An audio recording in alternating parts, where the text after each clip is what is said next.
श्रीमद् भगवत गीता अथ प्रथमो अध्याय। अवतरणिका। पांडवों ने 12 वर्ष तक वनवास और 1 वर्ष का अज्ञातवास समाप्त होने पर जब प्रतिज्ञा के अनुसार अपना आधा राज्य मांगा, तब दुर्योधन ने आधा राज्य तो क्या, तीखी सुई की नोक जितनी जमीन भी बिना युद्ध के देनी स्वीकार नहीं की। अतः पांडवों ने माता कुंती की आज्ञा के अनुसार युद्ध करना स्वीकार कर लिया। इस प्रकार पांडवों और कौरवों का युद्ध होना निश्चित हो गया और तदनुसार दोनों ओर से युद्ध की तैयारी होने लगी। महर्षि वेदव्यास जी का धृतराष्ट्र पर बहुत स्नेह था। इस उस स्नेह के कारण उन्होंने धृतराष्ट्र के पास आकर कहा कि युद्ध होना और उसमें क्षत्रियों का महान संहार होना अवश्यम्भी है। इसे कोई टाल नहीं सकता। यदि तुम युद्ध देखना चाहते हो तो मैं तुम्हें दिव्य दृष्टि दे सकता हूँ, जिससे तुम यहीं बैठे बैठे युद्ध को अच्छी तरह से देख सकते हो। इस पर धृतराष्ट्र ने कहा कि मैं जन्म भर अंधा रहा, अब अपने कुल के संहार को मैं देखना नहीं चाहता, परंतु युद्ध कैसे हो रहा है यह समाचार जरूर सुनना चाहता हूँ। तब व्यास जी ने कहा कि मैं संजय को दिव्य दृष्टि देता हूँ, जिससे यह संपूर्ण युद्ध को, संपूर्ण घटनाओं को, सैनिकों के मन में आई हुई बातों को भी जान लेगा, सुन लेगा, देख लेगा और सब बातें तुम्हें सुना भी देगा। ऐसा कहकर व्यास जी ने संजय को दिव्य दृष्टि प्रदान की। निश्चित समय के अनुसार कुरुक्षेत्र में युद्ध आरंभ हुआ। 10 दिन तक सज्ज युद्ध स्थल में ही रहे। संजय 10 दिन तक संजय युद्ध स्थल में ही रहे। जब पितामह भीष्म बाणों के द्वारा रथ में गिरा दिए गए, तब संजय ने हस्तिनापुर में, जहां धृतराष्ट्र विराजमान थे, आकर धृतराष्ट्र को यह समाचार सुनाया। इस समाचार को सुनकर धृतराष्ट्र को बड़ा दुख हुआ और वे विलाप करने लगे। फिर उन्होंने संजय से युद्ध का सारा वृतांत सुनने के लिए कहा। भीष्म पर्व के 24वें अध्याय तक संजय ने युद्ध संबंधी बातें धृतराष्ट्र को सुनाई। महाराज के कुल 18 महाभारत के कुल 18 पर्व हैं। उन पर्वों के अंतर्गत कई अवतरण पर्व भी हैं। इनमें से भीष्म पर्व के अंतर्गत यह श्रीमद् भागवत गीता पर्व है, जो भीष्म पर्व के 13वें अध्याय से आरंभ होकर 42वें अध्याय में समाप्त होता है। 25वें अध्याय के आरंभ में धृतराष्ट्र संजय से पूछते हैं। धृतराष्ट्र उवाच। धृतराष्ट्र बोले, हे संजय, धर्म भूमि कुरुक्षेत्र में इकट्ठे हुए युद्ध की इच्छा वाले मेरे और पांडु के पुत्रों ने भी क्या किया। व्याख्या। धर्म क्षेत्र कुरुक्षेत्र। कुरुक्षेत्र में देवताओं ने यज्ञ किया था। राजा कुरु ने भी यहाँ तपस्या की थी। यज्ञ आदि धर्म में कार्य होने से तथा राजा कुरु की तपस्या भूमि होने से इसको धर्म भूमि कुरुक्षेत्र कहा गया है। यहाँ धर्म क्षेत्र और कुरुक्षेत्र पदों में क्षेत्र शब्द देने में धृतराष्ट्र का अभिप्राय यह है कि अपनी कुरुवंशियों की भूमि है। यह अपनी कुरुवंशियों की भूमि है। यह केवल लड़ाई की भूमि ही नहीं है, प्रतियुक्त तीर्थ भूमि भी है, जिसमें प्राणी जीते जी पवित्र कर्म करके अपना कल्याण कर सकते हैं। इस तरह लौकिक और पारलौकिक सब तरह का लाभ हो जाए, ऐसा विचार करके एवं श्रेष्ठ पुरुषों की सम्मति लेकर ही युद्ध के लिए यह भूमि चुनी गई है। संसार में प्राय 3 बातों को लेकर लड़ाई होती है, भूमि, धन और स्त्री। इन तीनों में भी राजाओं का आपस में लड़ना मुख्यतः जमीन को लेकर होता है। यहाँ कुरुक्षेत्र पद देने का तात्पर्य भी जमीन को लेकर लड़ने में है। कुरुवंश में धृतराष्ट्र और पांडु के पुत्र सब एक हो जाते हैं। कुरुवंशी होने से दोनों का कुरुक्षेत्र में अर्थात राजा कुरु की जमीन पर समान हक लगता है। इसीलिए कौरवों द्वारा पांडवों को उनकी जमीन न देने के कारण दोनों जमीन के लिए लड़ाई करने आए हुए हैं। यद्यपि अपनी भूमि होने के कारण दोनों के लिए कुरुक्षेत्र पद देना युक्ति संगत न्याय संगत है। यह तथापि हमारी सनातन वैदिक संस्कृति वैसी ऐसी विलक्षण है कि कोई भी कार्य करना होता है तो वह धर्म को सामने रखकर ही होता है। युद्ध जैसा कार्य भी धर्म भूमि तीर्थ भूमि में ही करते हैं, जिससे युद्ध में मरने वालों का जिसमें जिससे युद्ध में मरने वालों का उद्धार हो जाए, कल्याण हो जाए। अतः यहाँ कुरुक्षेत्र के साथ धर्म क्षेत्र पद आया है। यहाँ आरंभ में धर्म पद से एक और बात भी मालूम होती है। अगर आरंभ में धर्म पद में से धर लिया जाए और 18वें अध्याय के अंतिम श्लोक में मम अंतिम श्लोक के मम पद में से म लिया जाए तो धर्म शब्द बन जाता है।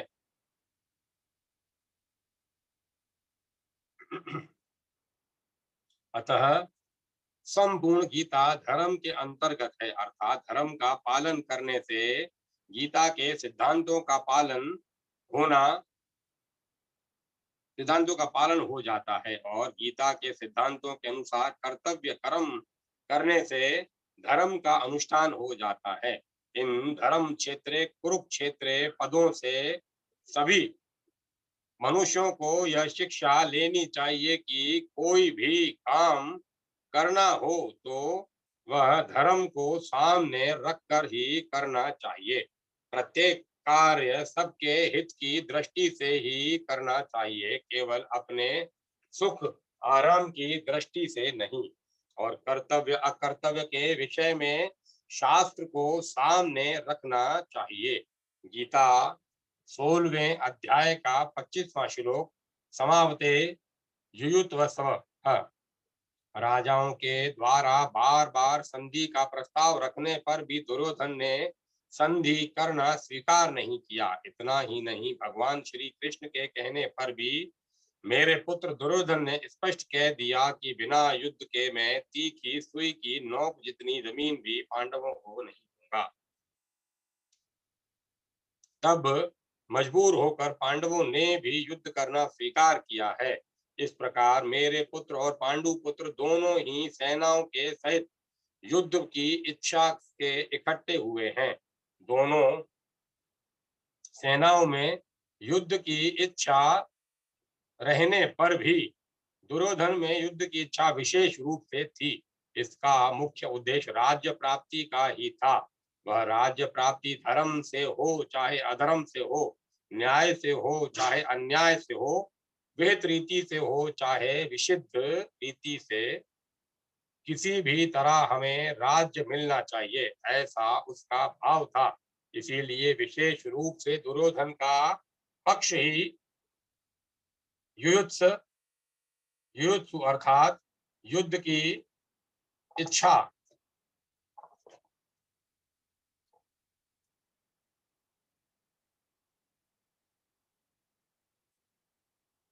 अर्थात युद्ध की इच्छा वाला था। पांडवों में धर्म की मुख्यता थी। उनका ऐसा भाव था कि हम चाहे जैसा जीवन निर्वाह कर लेंगे पर अपने धर्म में बाधा नहीं आने देंगे, धर्म के विरुद्ध नहीं चलेंगे। इस बात को लेकर महाराज युधिष्ठिर युद्ध नहीं करना चाहते थे, परंतु जिस मां की आज्ञा से युधिष्ठिर ने चारों भाइयों सहित द्रौपदी से विवाह किया था, उस मां की आज्ञा होने के कारण ही महाराज युधिष्ठिर की युद्ध में प्रवृत्ति हुई थी। माता कुंती बड़ी सहिष्णु थी, कष्ट से बचकर सुख आराम राज्य आदि चाहना यह बात उसमें नहीं थी। वही एक ऐसी विलक्षण माता थी जिसने भगवान से विपत्ति का ही वरदान मांगा था।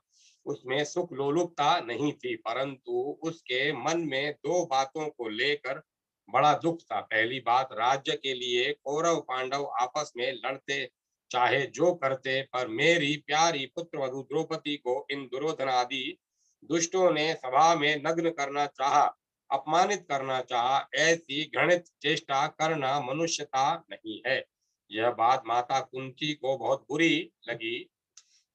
दूसरी बात, भगवान श्री कृष्ण पांडवों की ओर से संधि का प्रस्ताव लेकर हस्तिनापुर आए तो दुर्योधन, दुशासन, कर्ण, शकुनी आदि ने भगवान को पकड़कर कैद करना चाहा।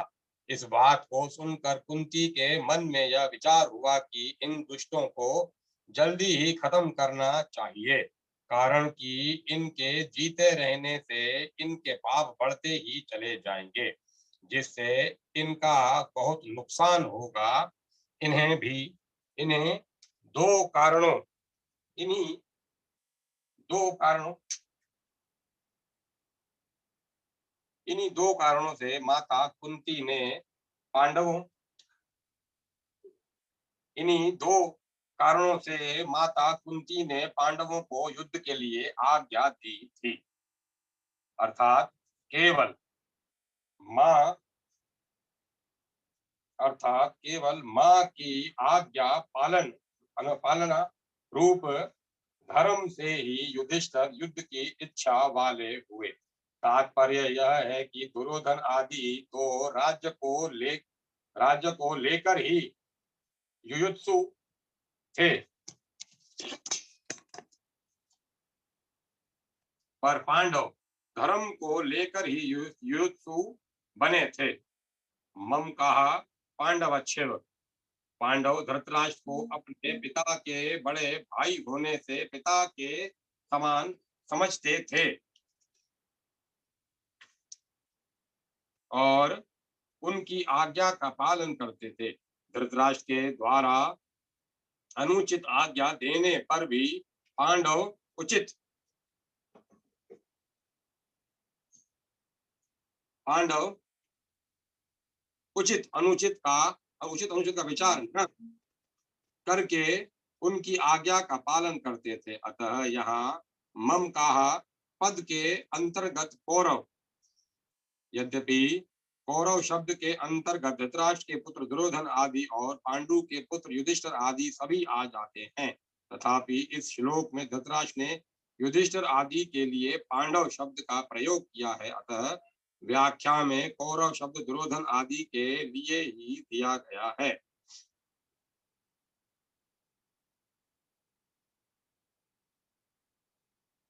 और पांडव कौरव और पांडव दोनों आ जाते हैं, फिर भी पांडवा पद अलग देने का तात्पर्य है कि धृतराष्ट्र का अपने पुत्रों में तथा पांडव पुत्रों में समान भाव नहीं था।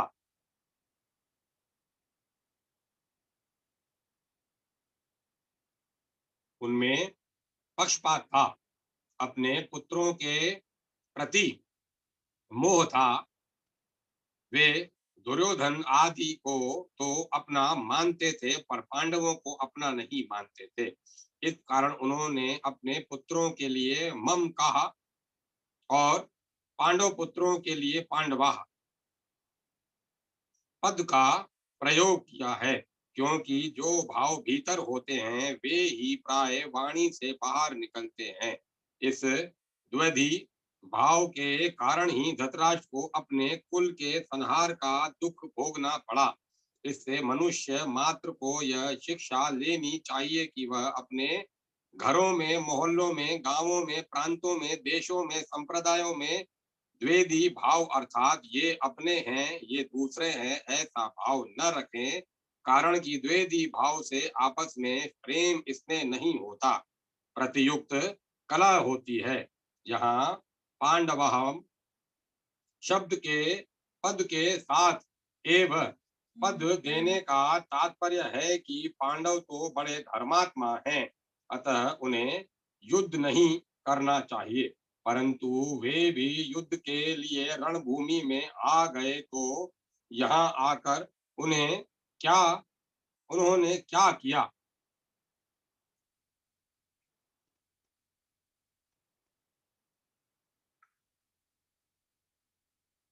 मम कहा और पांडवा इनमें से।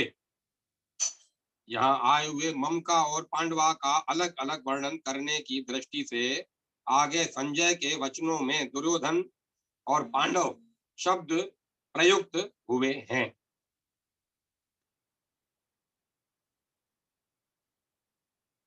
इनमें से के पहले मम का पद का अर्थ संजय आगे के दूसरे श्लोक से 13वें श्लोक तक देंगे कि आपके पुत्र दुर्योधन ने पांडवों की सेना को देखकर द्रोणाचार्य के मन में पांडवों के प्रति द्वेष पैदा करने के लिए उनके पास जाकर पांडवों के मुख्य मुख्य सेनापतियों के नाम लिए।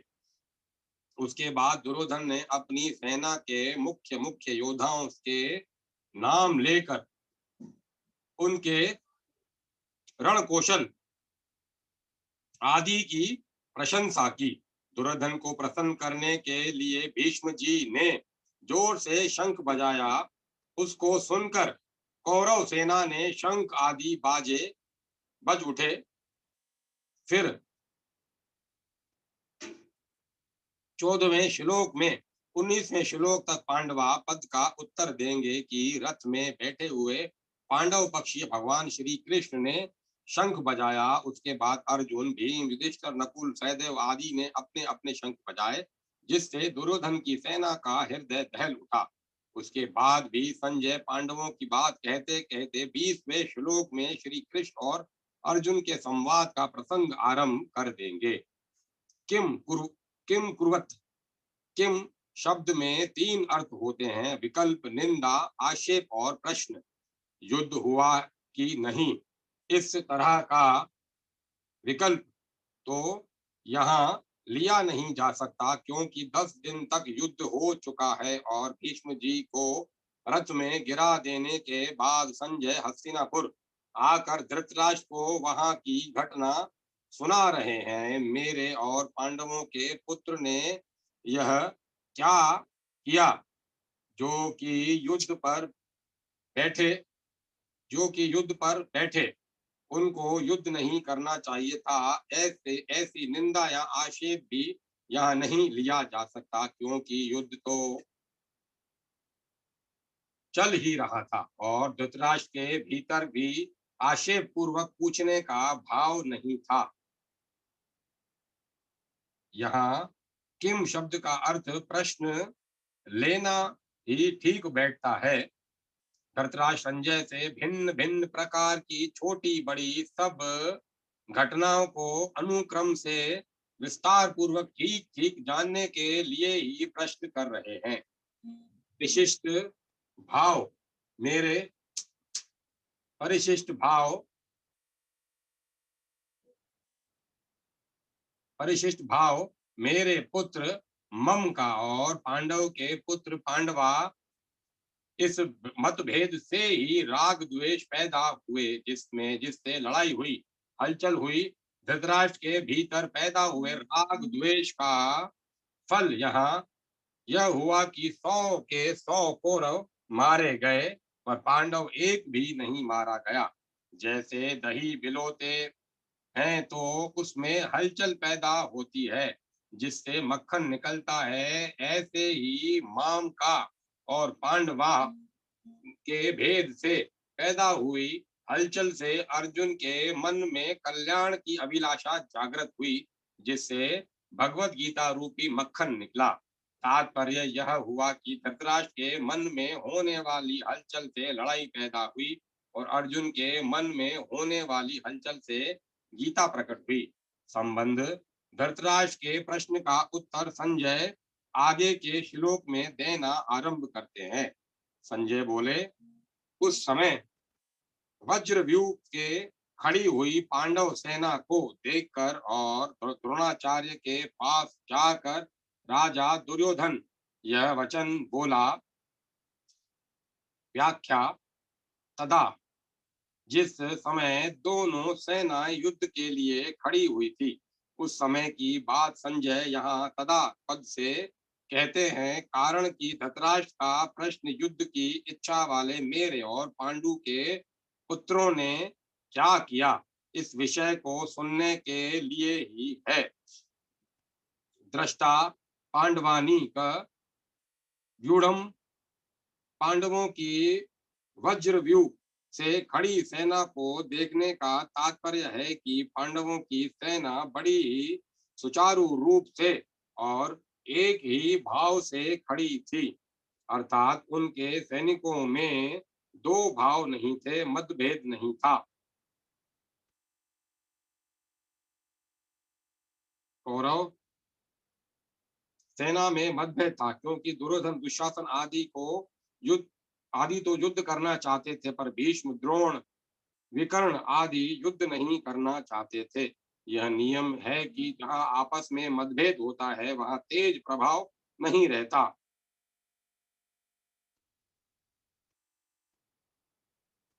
उनके पक्ष में धर्म और भगवान श्री कृष्ण थे। जिसके पक्ष में धर्म और भगवान होते हैं उसका दूसरों पर बड़ा असर पड़ता है। इसीलिए संख्या में कम होने के होने पर भी पांडवों की सेना का तेज प्रभाव था और उसका दूसरों पर बड़ा असर पड़ता था। अतः पांडव सेना का दुर्योधन पर भी बड़ा असर पड़ा, जिससे वह द्रोणाचार्य के पास जाकर नीति युक्त गंभीर वचन बोलता है। राजा दुर्योधन राजा दुर्योधन दुर्योधन को राजा कहने का तात्पर्य है कि धृतराष्ट्र का सबसे अधिक अपनापन मोह दुर्योधन में ही था। परंपरा की दृष्टि से भी युवराज दुर्योधन ही था। राज्य के सब कार्यों की देखभाल दुर्योधन ही करता था। धृतराष्ट्र तो नाम मात्र के राजा थे, युद्ध होने में भी मुख्य हेतु दुर्योधन ही था। इन सब कारणों से संजय ने दुर्योधन के लिए राजा शब्द का प्रयोग किया। आचार्य मुख सम्यक द्रोणाचार्य के पास जाने में मुख्यतः तीन कारण मालूम देते हैं। अपना स्वार्थ सिद्ध करने के लिए, अर्थात द्रोणाचार्य के भीतर पांडवों के प्रति द्वेष पैदा करके उनको अपने पक्ष में विशेषता से करने के लिए दुर्योधन द्रोणाचार्य के पास गया। व्यवहार में गुरु के नाते आदर देने के लिए भी द्रोणाचार्य के पास जाना उचित था। मुख्य व्यक्ति का सेना में यथास्थान खड़े रहना बहुत आवश्यक होता है, अन्यथा व्यवस्था बिगड़ जाती है। इसीलिए दुर्योधन का द्रोणाचार्य के पास खुद जाना उचित ही था। यहाँ शंका हो सकती है कि दुर्योधन को तो पितामह भीम के पास जाना चाहिए था दुर्योधन को तो पितामह भीष्म के पास जाना चाहिए था, जो कि सेनापति थे, पर दुर्योधन गुरु द्रोणाचार्य के पास ही क्यों गया?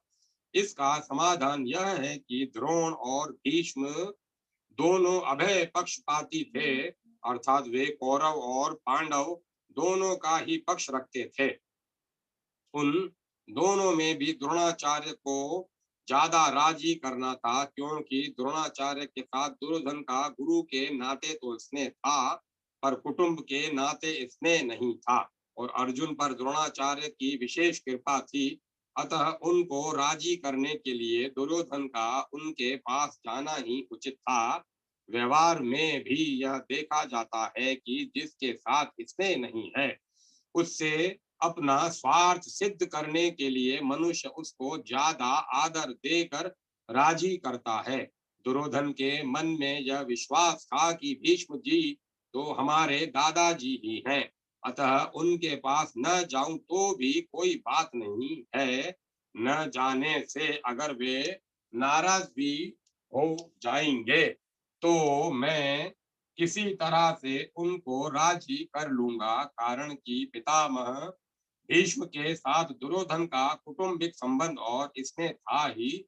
भीष्म का भी उसके साथ कौटुंबिक संबंध और स्नेह था। इसीलिए भीष्म जी ने दुर्योधन को राजी करने के लिए जोर से शंख बजाया है। पहले अध्याय का 12वां श्लोक वचन मब्रवीत, यहाँ अब्रवीत कहना ही पर्याप्त था, क्योंकि अब्रवीत क्रिया के अंतर्गत ही वचनम आ जाता है, अर्थात दुर्योधन बोलेंगे तो वचन ही बोलेंगे। इसलिए यहाँ वचनम शब्द की आवश्यकता नहीं थी। फिर भी वचनम शब्द देने का तात्पर्य है कि दुर्योधन नीति युक्त गंभीर वचन बोलता है, जिससे द्रोणाचार्य के मन में पांडवों के प्रति द्वेष पैदा हो जाए और वे हमारे ही पक्ष में रहते हुए ठीक तरह से युद्ध करें, जिससे हमारी विजय हो जाए, हमारा स्वार्थ सिद्ध हो जाए। संबंध द्रोणाचार्य के पास जाकर दुर्योधन क्या वचन बोला, इसको आगे के श्लोक में बताते हैं। हे आचार्य, आपके बुद्धिमान शिष्य द्रुपद पुत्र धृष्टद्युम्न के द्वारा व्यूह रचना से खड़ी हुई पांडवों की इस बड़ी सेना को देखिए। व्याख्या, आचार्य द्रोण के लिए आचार्य संबोधन देने से दुर्योधन का यह भाव मालूम देता है कि आप हम सबके कौरवों और पांडवों के आचार्य हैं। शस्त्र विद्या सिखाने वाले होने से आप सबके गुरु हैं। इसीलिए आपके मन में किसी का पक्ष या आग्रह नहीं होना चाहिए। तब शिष्यण धीमता इन पदों का प्रयोग करने में दुर्योधन का भाव यह है कि आप इतने सरल हैं कि अपने मारने के लिए पैदा होने वाले धृष्टद्युम्न को भी आपने अस्त्र शस्त्र की विद्या सिखाई है, और वह आपका शिष्य धृष्टद्युम्न इतना बुद्धिमान है कि उसने आपको मारने के लिए आपसे ही अस्त्र शस्त्र की विद्या सीखी है। द्रुपद पुत्रेण, यह पद कहने का आश्रय यह है कि आपको मारने के उद्देश्य को लेकर ही द्रुपद ने याज और उपयाज नामक ब्राह्मणों के से यज्ञ कराया, जिससे धृष्टद्युम्न पैदा हुआ। वही यह द्रुपद पुत्र धृष्टद्युम्न आपके सामने प्रतिपक्ष में सेनापति के रूप में खड़ा है। यद्यपि दुर्योधन यहाँ द्रुपद पुत्र के स्थान पर धृष्टद्युम्न भी कह सकता था, तथापि द्रोणाचार्य के साथ द्रुपद जो वैर रखता था, उस वैर भाव को याद दिलाने के लिए दुर्योधन यहाँ द्रुपद पुत्रेण शब्द का प्रयोग करता है कि अब वैर निकालने का अच्छा मौका है। पांडु पुत्राणाम एता जुणा महति चमुम पक्ष, द्रुपद के द्वारा पांडवों की इस व्यूहाकार खड़ी हुई बड़ी भारी सेना को देखिए। तात्पर्य यह है कि जिन पांडवों पर आप स्नेह रखते हैं, उन्हीं पांडवों ने आपके प्रतिपक्ष में खास आपको मारने के लिए द्रुपद पुत्र को सेनापति बनाकर व्यूह रचना करने का अधिकार दिया है। अगर पांडव आपसे स्नेह रखते तो कम से कम आपको मारने वाले को तो अपनी सेना का मुख्य सेनापति नहीं बनाते, इतना अधिकार तो नहीं देते। परंतु सब कुछ जानते हुए भी उन्होंने उसी को सेनापति बनाया है। यद्यपि कौरवों की अपेक्षा पांडवों की सेना संख्या में कम थी, अर्थात कौरवों की सेना 11 अश्वनी, एक अश्वनी सेना में 21,870 रथ, 21,870 हाथी, 65,610 घोड़े और 10,000 1,09,350 पैदल सैनिक होते हैं एक अश्वनी सेना में। और कौरवों की सेना 11 अश्वनी और पांडवों की सेना 7 अश्वनी थी। तथापि दुर्योधन पांडवों की सेना को बड़ी भारी बता रहा है। पांडवों की सेना में बड़ी भारी कहने में दो भाव मालूम देते हैं। पांडवों की सेना ऐसे ढंग से व्यूहाकार खड़ी हुई थी जिससे दुर्योधन को थोड़ी सेना में भी बहुत बड़ी दिख रही थी। और दो पांडव सेना में सब के सब योद्धा एक मत के थे। इस एकता के कारण पांडवों की थोड़ी सेना भी बल के उत्साह में बड़ी मालूम दे रही थी। ऐसी सेना को दिखाकर दुर्योधन द्रोणाचार्य से यह कहना चाहता है कि युद्ध करते समय आप इस सेना को सामान्य और छोटी न समझें। आप विशेष बल लगाकर सावधानी से युद्ध करें। पांडवों का सेनापति है तो आपके शिष्य द्रुपद पुत्र ही, अतः उस पर विजय करना आपके लिए कौन सी बड़ी बात है। एताम पक्ष कहने का तात्पर्य है कि यह पांडव सेना युद्ध के लिए तैयार होकर सामने खड़ी है। अतः हम लोग इस सेना पर किस तरह से विजय कर सकते हैं, इस विषय में आपको जल्दी से जल्दी निर्णय लेना चाहिए। संबंध द्रोणाचार्य से पांडवों की सेना देखने के लिए प्रार्थना करके अब दुर्योधन उन्हें पांडव सेना के महारथियों को दिखाता है। अत्र यहाँ पांडवों की सेना में बड़े बड़े शूरवीर हैं जिनके बहुत बड़े बड़े धनुष हैं तथा जो युद्ध में भीम और अर्जुन के समान हैं। उनमें युयुधान, सात्यकी, राजा विराट और महारथी द्रुपद भी हैं। दुष्ट दुष्ट दुष्ट केतु और शेकितान तथा पराक्रमी काशी राज भी है। पुरुजीत और कुंती भोज ये दोनों भाई तथा मनुष्यों में श्रेष्ठ शैब्य भी है। पराक्रमी युधा युधामन्यु और पराक्रमी उत्तम मौजा भी है। सुभद्रा पुत्र अभिमन्यु और द्रौपदी के 5 पुत्र भी हैं। ये सब के सब महारथी हैं। व्याख्या अत्र शूरा महेशसा भीमार्जुनन सभा युद्धि जिनसे बाण चलाए जाते हैं, फेंके जाते हैं, उनका नाम इश्वास अर्थात धनुष है। ऐसे बड़े बड़े इश्वास धनुष जिनके पास हैं वे सभी महेश्वास हैं। तात्पर्य है कि बड़े धनुषों पर बाण चढ़ाने और प्रत्यंचा खींचने में बहुत बल लगता है। जोर से खींचकर छोड़ा गया बाण विशेष मार करता है। ऐसे बड़े बड़े धनुष के ऐसे बड़े बड़े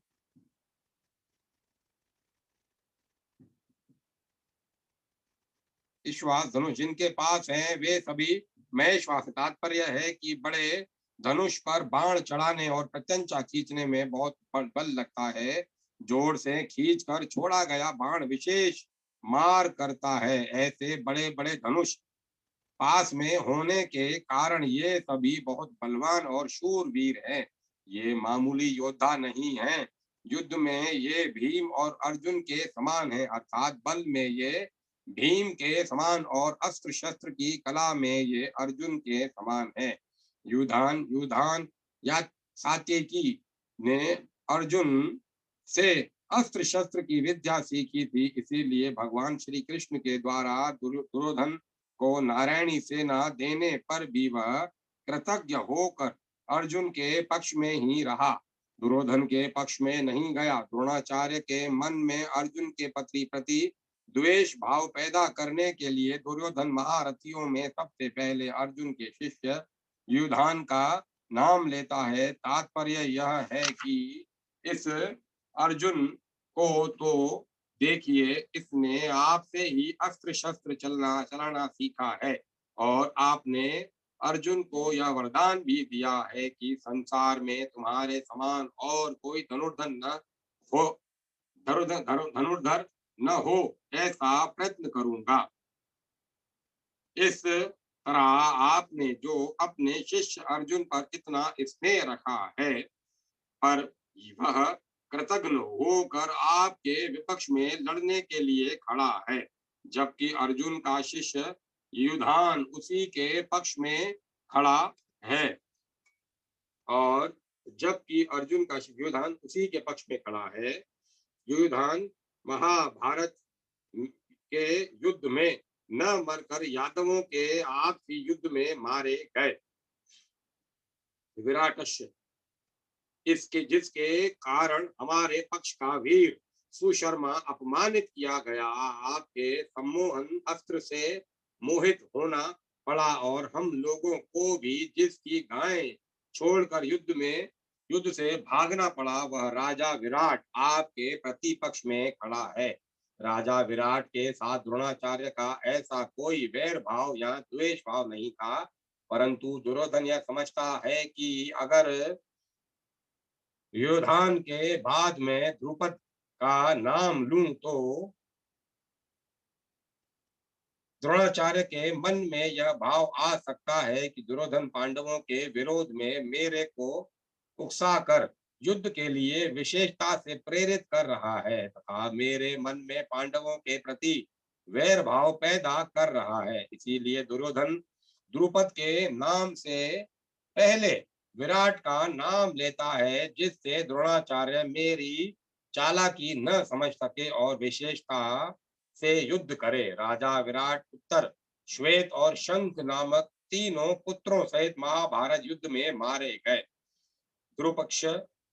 द्रुपदक्ष महारथ, आपने जो द्रुपद को पहले की मित्रता याद दिलाई, पर उसने सभा में यह कहकर आपका अपमान किया कि मैं राजा हूं और तुम भिक्षुक हो, अतः मेरी तुम्हारी मित्रता कैसी, तथा वैर भाव के कारण आपको मारने के लिए पुत्र भी पैदा किया। वही महारथी द्रुपद आपसे लड़ने के लिए विपक्ष में खड़ा है। राजा द्रुपद युद्ध में द्रोणाचार्य के हाथ से मारे गए। दुष्ट केतु, यह दुष्ट केतु कितना मूर्ख है कि जिसके पिता शिशुपाल को कृष्ण ने भरी सभा में चक्कर से मार डाला था, उसी कृष्ण के पक्ष में लड़ने के लिए खड़ा है। दुष्ट केतु द्रोणाचार्य के हाथ मारे गए। चेकितान, यह सब यादव सेना तो हमारी ओर से लड़ने के लिए तैयार है, और सब यादव चेकितान पांडवों की सेना में खड़ा है। यह यादव चेकितान पांडवों की सेना में खड़ा है। चेकितान दुर्योधन के हाथ से मारे गए। काशी राजस वीर्यवान, यह काशी राज बड़ा ही शूरवीर और महारथी है, यह भी पांडवों की सेना में खड़ा है। इसीलिए आप सावधानी से युद्ध करना, क्योंकि यह बड़ा पराक्रमी है। काशी राज महाभारत युद्ध में मारे गए। पुरुजित्य कुंती भोजश्च, यद्यपि पुरुजीत और कुंती भोज ये दोनों कुंती के भाई होने से हमारे और पांडवों के मामा हैं, तथापि इनके मन में पक्षपात होने के कारण ये हमारे विपक्ष में युद्ध करने के लिए खड़े हैं। पुरुजीत और कुंती भोज दोनों ही युद्ध में द्रोणाचार्य के हाथ से मारे गए। शेबश्च नर कुड़म, यह शैब्य युधिष्ठिर का ससुर है। यह मनुष्यों में श्रेष्ठ और बहुत बलवान है। परिवार के नाते यह भी हमारा संबंधी है, परंतु यह पांडवों के ही पक्ष में खड़ा है।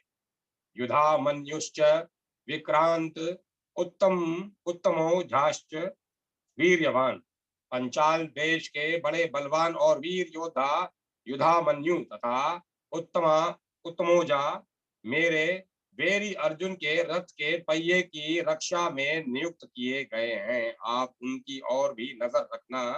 रात में सोते हुए इन दोनों को अश्वत्थामा ने मार डाला। सुभद्र सुभद्र यह कृष्ण की बहन सुभद्रा का पुत्र अभिमन्यु है। यह बहुत शूरवीर है। इनसे गर्भ में ही चक्रव्यूह भेदन की विद्या इसने गर्भ में ही चक्रव्यूह भेदन की विद्या सीखी है। अतः चक्रव्यूह रचना के समय आप इसका ख्याल रखें। युद्ध में दुशासन के पुत्र द्वारा अन्यायपूर्वक सिर पर गदा का प्रहार करने से अभिमन्यु मारे गए। द्रौपदश्च युधिष्ठिर, भीम, अर्जुन, नकुल और सहदेव इन पांचों के द्वारा द्रौपदी के गर्भ से क्रमशः प्रतिबिंध, सेतु, सोम, सुत सोम, श्रतुकर्मा, शतानिक और शत्रुसेन पैदा हुए। इन पांचों के द्वारा द्रौपदी के गर्भ से क्रमशः प्रतिविंध्य, सुत सोम, श्रुतकर्मा, शतानिक और श्रुतसेन पैदा हुए। इन पांचों को आप देख लीजिए। द्रौपदी ने भरी सभा में मेरी हंसी उड़ाकर मेरे हृदय को जलाया है। उसी के इन पांचों पुत्रों को युद्ध में मारकर आप इसका बदला चुकाइए। रात में सोते हुए इन पांचों को अश्वत्थामा ने मार डाला। सर्व एवं महारथा, ये सब के सब महारथी हैं जो शास्त्र और शस्त्र विद्या दोनों में प्रवीण है और युद्ध में अकेले ही एक साथ 10,000 धनुर्धारी योद्धाओं का संचालन कर सकता है। उस वीर पुरुष को महारथी कहते हैं। ऐसे बहुत से महारथी पांडव सेना में खड़े हैं। संबंध द्रोणाचार्य के मन में पांडवों के प्रति द्वेष पैदा करने और युद्ध के लिए जोश दिलाने के लिए दुर्योधन ने पांडव सेना की विशेषता बताई। दुर्योधन के मन में विचार आया कि द्रोणाचार्य पांडवों के पक्षपाती हैं ही, अतः वे पांडव सेना की महत्ता सुनकर मेरे को यह कह सकते हैं कि जब पांडवों की सेना में इतनी विशेषता है तो उनके साथ तू संधि क्यों नहीं कर लेता। ऐसा विचार आते ही दुर्योधन आगे के 3 श्लोकों में अपनी सेना की विशेषता बताता है। हे द्विजोतम, हमारे पक्ष में भी जो मुख्य हैं उन पर अभी आप ध्यान दीजिए। आपको याद दिलाने के लिए मेरी सेना में जो नायक हैं उनको मैं कहता हूँ। व्याख्या अस्माकं तु विशिष्टा ये तानि बोध द्विजोतम। दुर्योधन द्रोणाचार्य से कहता है कि हे द्विजश्रेष्ठ, जैसे पांडवों की सेना में श्रेष्ठ महारथी हैं, ऐसे ही हमारी सेना में भी उनसे कम विशेषता वाले महारथी नहीं हैं। प्रतियुक्त उनकी सेना के महारथियों की अपेक्षा ज्यादा ही विशेषता रखने वाले हैं। उनको भी आप समझ लीजिए। तीसरे श्लोक में पक्ष और यहाँ निबोध क्रिया देने का तात्पर्य है कि पांडवों की सेना तो सामने खड़ी है, इसीलिए उसको देखने के लिए दुर्योधन पक्ष देखिए क्रिया का प्रयोग करता है, परंतु अपनी सेना सामने नहीं है, अर्थात अपनी सेना की तरफ द्रोणाचार्य की पीठ है, इसीलिए उसको देखने की बात न कहकर उस पर ध्यान देने के लिए दुर्योधन निबोध ध्यान दीजिए क्रिया का प्रयोग करता है। नायका मम सैन्यस्य संज्ञार्थ तान ब्रवीमि ते। मेरी सेना में भी जो विशिष्ट विशिष्ट सेनापति हैं, सेना नायक हैं, महारथी हैं, मैं उनके नाम केवल आपको याद दिलाने के लिए आपकी दृष्टि उधर खींचने के लिए ही कह रहा हूँ। संज्ञार्थम पद का तात्पर्य है कि हमारे बहुत से सेना नायक हैं, उनके नाम मैं कहाँ तक कहूँ, इसीलिए मैं उनका केवल संकेत मात्र करता हूँ, क्योंकि आप तो सबको जानते ही हैं। इस श्लोक में दुर्योधन का ऐसा भाव प्रतीत होता है कि हमारे पक्ष किसी भी तरह कमजोर नहीं है।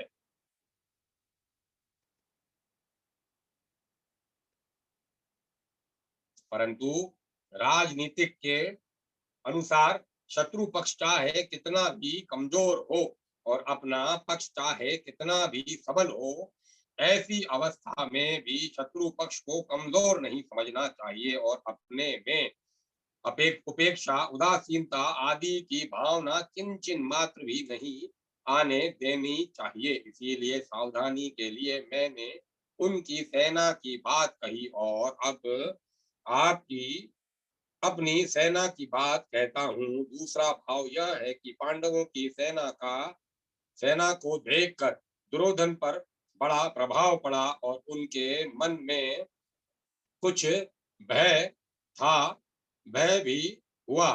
कारण कि संख्या में कम होते हुए भी पांडवों की सेना के पक्ष पांडवों की पांडव सेना के पक्ष में बहुत से धर्मात्मा पुरुष थे और स्वयं भगवान थे। जिस पक्ष में धर्म और भगवान रहते हैं उसका सब पर बड़ा प्रभाव पड़ता है। पापी से पापी, दुष्ट से दुष्ट व्यक्ति पर भी उसका प्रभाव पड़ता है। इतना ही नहीं, पशु पक्षी, वृक्ष लता आदि पर भी उसका प्रभाव पड़ता है। कारण कि धर्म और भगवान नित्य हैं, कितनी ही ऊंची से ऊंची भौतिक शक्तियां क्यों न हो, है वे सभी अनित्य ही। इसीलिए दुर्योधन पर पांडव सेना का बड़ा असर पड़ा, परंतु उसके भीतर भौतिक बल का विश्वास मुख्य होने से वह द्रोणाचार्य को विश्वास दिलाने के लिए कहता है, हमारे पक्ष में जितनी विशेषता है उतनी पांडवों की सेना में नहीं है, अतः आप उन पर सहज ही विजय कर सकते हैं। भगवान, आप द्रोणाचार्य और पितामह भीष्म तथा कर्ण और संग्राम विजयी कृपाचार्य तथा वैसे ही अश्वत्थामा, विकर्ण और सोमदत्त का पुत्र भूरिश्रवा। व्याख्या: भगवान भीष्म च, आप और पितामह भीष्म दोनों ही बहुत विशेष पुरुष हैं। आप दोनों के समकक्ष संसार में तीसरा कोई भी नहीं है। अगर आप दोनों में से कोई एक भी अपनी पूरी शक्ति लगाकर युद्ध करे तो देवता, यक्ष, राक्षस, मनुष्य आदि में ऐसा कोई भी नहीं है जो कि आपके सामने टिक सके। आप दोनों के पराक्रम की बात जगत में प्रसिद्ध है। पितामह भीष्म तो अबाल ब्रह्मचारी हैं और इच्छा मृत्यु है, अर्थात उनकी इच्छा के बिना उन्हें कोई मार ही नहीं सकता। महाभारत युद्ध में द्रोणाचार्य धृष्टद्युम्न के द्वारा मारे गए और पितामह भीम पितामह भीष्म ने अपनी इच्छा से ही सूर्य के उत्तरायण होने पर अपने प्राणों का त्याग कर दिया। कर्णश्च, कर्ण तो बहुत ही शूरवीर है। मुझे तो ऐसा विश्वास है कि वह अकेला ही पांडव सेना पर विजय प्राप्त कर सकता है।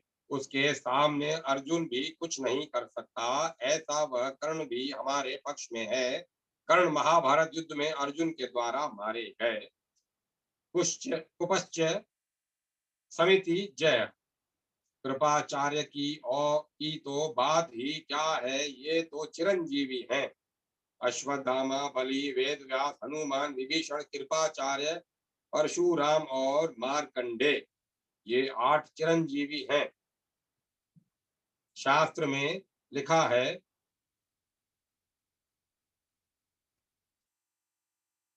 हम वे तो चिरंजीवी हैं, हमारे परम हितैषी हैं और संपूर्ण पांडव सेना पर विजय प्राप्त कर सकते हैं। तथापि यहाँ द्रोणाचार्य और भीष्म के बाद ही दुर्योधन को कृपाचार्य का नाम लेना चाहिए था, परंतु दुर्योधन को कर्ण पर जितना विश्वास था उतना कृपाचार्य पर नहीं था। इसीलिए कर्ण का नाम तो भीतर से बीच में ही निकल पड़ा। द्रोणाचार्य और भीष्म कहीं कृपाचार्य का अपमान न समझ लें, इसीलिए दुर्योधन कृपाचार्य को संग्राम विजयी विशेषण देकर उनको प्रसन्न करना चाहता है। अश्वत्थामा, ये भी चिरंजीवी हैं और आपके ही पुत्र हैं। ये दोनों ही शूरवीर हैं। इन्होंने आपसे ही अस्त्र शस्त्र की विद्या सीखी है। अस्त्र शस्त्र की कला में ये बड़े चतुर हैं। विकर्णश्च सोमदत्ति अस्थ अस्थिवे च। आप यह न समझें कि केवल पांडव ही धर्मात्मा हैं। हमारे पक्ष में भी मेरा भाई विकर्ण बड़ा धर्मात्मा और शूरवीर है। ऐसे ही हमारे प्रति प्रपितामह शांतनु के भाई बाहिश बाहिर के पौत्र तथा सोमदत्त के पुत्र भूरिश्रवा भी बड़े धर्मात्मा हैं। उन्होंने बड़ी बड़ी दक्षिणा वाले अनेक यज्ञ किए हैं। ये बड़े शूरवीर और महारथी हैं। युद्ध में विकर्ण भीम के द्वारा और भूरिश्रवा सात्यकी के द्वारा मारे गए। यहाँ इन शूरवीरों के नाम लेने में दुर्योधन का एक यह भाव मालूम देता है कि हे आचार्य, हमारी सेना में आप भीष्म, कर्ण, कृपाचार्य आदि जैसे महान पराक्रमी शूरवीर हैं, ऐसे पांडवों की सेना में देखने में नहीं आते। हमारी सेना में कृपाचार्य और अश्वत्थामा ये दोनों चिरंजीवी हैं, जबकि पांडवों की सेना में ऐसा एक भी नहीं है। हमारी सेना में धर्मात्माओं की भी कमी नहीं है, इसीलिए हमारे लिए डरने की कोई बात नहीं है। इनके अतिरिक्त बहुत से शूरवीर हैं जिन्होंने मेरे लिए अपने जीने की इच्छा का भी त्याग कर दिया है, और जो अनेक प्रकार के अस्त्र शस्त्रों को चलाने वाले हैं तथा जो सब के सब युद्ध कला में अत्यंत चतुर हैं। व्याख्या: अन्य च बवः शूरा मर्द थे व्यत्स जीविता।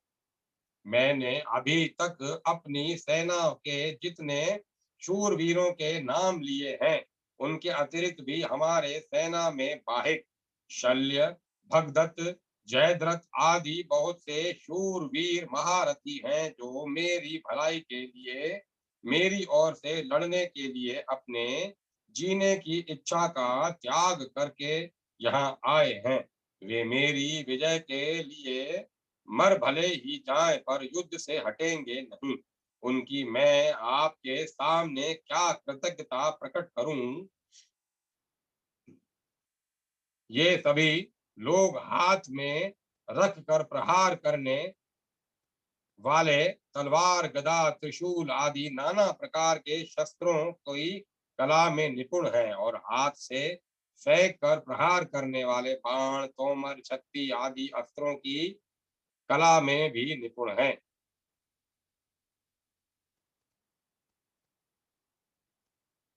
युद्ध कैसे करना चाहिए, किस तरह से, किस पैतरे से और किस युक्ति से युद्ध करना चाहिए, सेना को किस तरह खड़ी करनी चाहिए आदि युद्ध की कलाओं में भी ये बड़े निपुण कुशल हैं।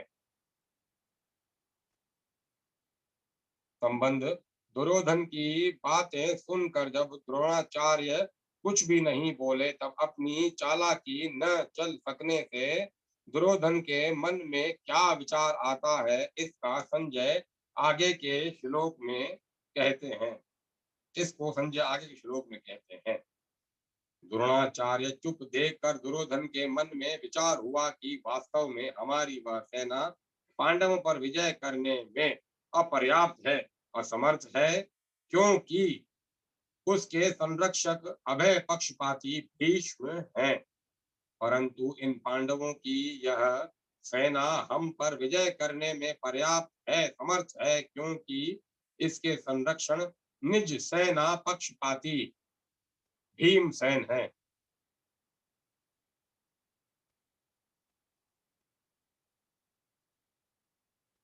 व्याख्या। अधर्म अन्याय के कारण दुर्योधन के मन में भय होने से वह अपनी सेना के विषय में सोचता है कि हमारी सेना बड़ी होने पर भी, अर्थात पांडवों की अपेक्षा 4 अश्वनी अधिक होने पर भी, ये होने पर भी पांडवों पर विजय प्राप्त करने में है तो असमर्थ ही। कारण कि हमारी सेना में मतभेद है, उसमें इतनी एकता, संगठन, निर्भयता, निसंकोचता नहीं है जितनी कि पांडवों की सेना में है।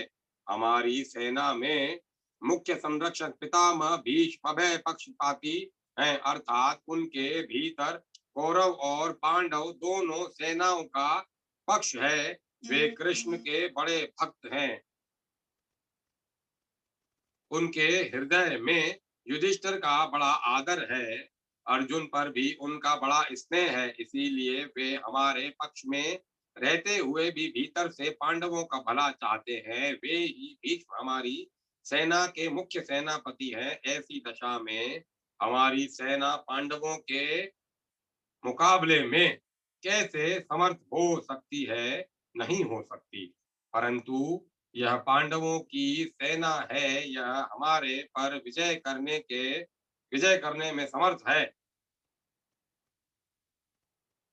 कारण कि इनकी सेना में मतभेद नहीं है, प्रतियुक्त सभी एक मत होकर संगठित हैं।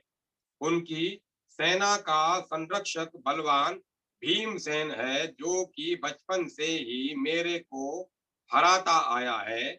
यहाँ यह अकेले ही मेरे सहित 100 भाइयों को मारने की प्रतिज्ञा कर चुका है, अर्थात यह हमारा नाश करने पर तुला हुआ है।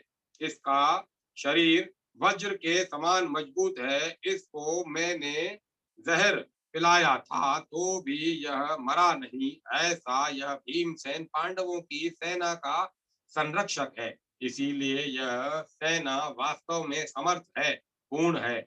यहाँ एक शंका हो सकती है कि दुर्योधन ने अपनी सेना के संरक्षण के संरक्षक के लिए भीष्म जी का नाम लिया, तो क्योंकि सेनापति के पद पर नियुक्त है, परंतु पांडव सेना के संरक्षण के लिए भीम सेन का नाम लिया, जो कि सेनापति नहीं है। इसका समाधान यह है कि दुर्योधन इस समय सेनापतियों की बात नहीं सोच रहा है, किंतु दोनों सेनाओं की शक्ति के विषय में सोच रहा है कि किस सेना की शक्ति अधिक है। दुर्योधन पर आरंभ से ही भीमसेन की शक्ति का, बलवत्ता का अधिक प्रभाव पड़ा हुआ है, अतः वह पांडव सेना के संरक्षक के लिए भीमसेन का ही नाम लेता है। विशेष बात, अर्जुन कौरव सेना को देखकर किसी के पास न जाकर हाथ में धनुष उठाते हुए गीता पहले अध्याय का 20वां श्लोक पर दुर्योधन पांडव सेना को देखकर द्रोणाचार्य के पास जाता है और उनसे पांडवों की व्यूह रचना युक्त सेना को देखने के लिए कहता है। इससे सिद्ध होता है कि दुर्योधन के हृदय में भय बैठा हुआ है। जब कौरवों की सेना शंख आदि बजे तब उनके शब्द का पांडव सेना पर कुछ भी असर नहीं पड़ा, किंतु परंतु जब पांडवों की सेना के शंख बजे तब उनके शब्द से दुर्योधन आदि के हृदय विदीर्ण हो गए। इससे सिद्ध होता है कि अधर्म अन्याय का पक्ष लेने के कारण दुर्योधन आदि के हृदय कमजोर हो गए थे और उनमें भय बैठा हुआ था।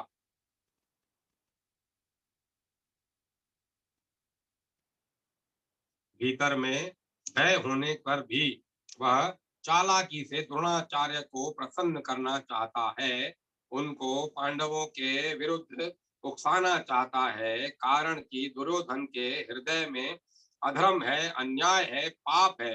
अन्यायी पापी व्यक्ति कभी निर्भय और सुख शांति से नहीं रह सकता, यह नियम है। परंतु अर्जुन के भीतर धर्म है, न्याय है, इसीलिए अर्जुन के भीतर अपना स्वार्थ सिद्ध करने के लिए चालाकी नहीं है, भय नहीं है, किंतु उत्साह है, वीरता है। तभी तो वे वीरता से आकर सेना निरीक्षण करने के लिए भगवान को आज्ञा देते हैं कि हे अच्युत, दोनों सेनाओं के मध्य में मेरे रथ को खड़ा कर दीजिए। पहले अध्याय का 21वां श्लोक। इसका तात्पर्य है कि उसके भीतर नाशवान धन संपत्ति आदि का आश्रय है, आदर है, और जिसके भीतर अधर्म है, अन्याय है, दुर्भाव है, उसके भीतर वास्तविक बल नहीं होता। वह भीतर से खोखला होता है और वह कभी निर्भय नहीं होता। परंतु जिसके भीतर अपने धर्म का पालन है और भगवान का आश्रय है, वह कभी भयभीत नहीं होता। उसका बल सच्चा होता है, वह सदा निश्चिंत और निर्भय रहता है। अतः अपना कल्याण चाहने वाले साधकों को अधर्म, अन्याय आदि का सर्वथा त्याग करके एक और एकमात्र भगवान का आश्रय लेकर भगवत प्रियतर्थ अपने धर्म का अनुष्ठान करना चाहिए। भौतिक संपत्ति को महत्व देकर और संयोग जन्य सुख के प्रलोभन में फंसकर कभी अधर्म का आश्रय नहीं लेना चाहिए, क्योंकि इन दोनों से मनुष्य का कभी हित नहीं होता, प्रतियुक्त अहित ही होता है। परिशिष्ट भाव। अर्जुन ने अस्त्र शस्त्रों से सुसज्जित नारायणी सेना को छोड़कर निशस्त्र भगवान श्री कृष्ण को स्वीकार किया था।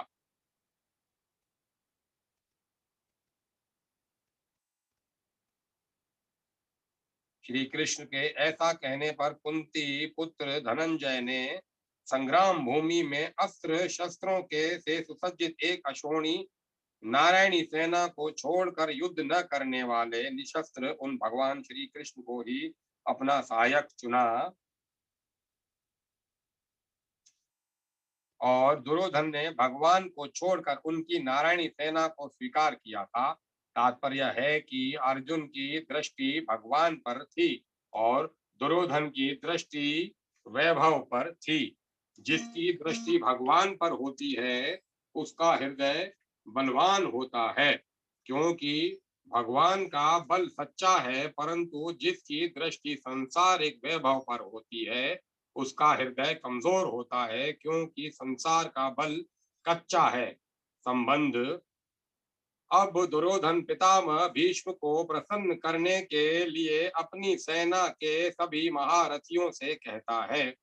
दुर्योधन ब्रहा दृष्टि से अपनी सेना के महारथियों से बोला, आप सब के सब लोग सभी मोर्चों पर अपनी अपनी जगह दृढ़ता से स्थित रहते हुए निश्चित रूप से पितामह भीष्म की ही चारों ओर से रक्षा करें।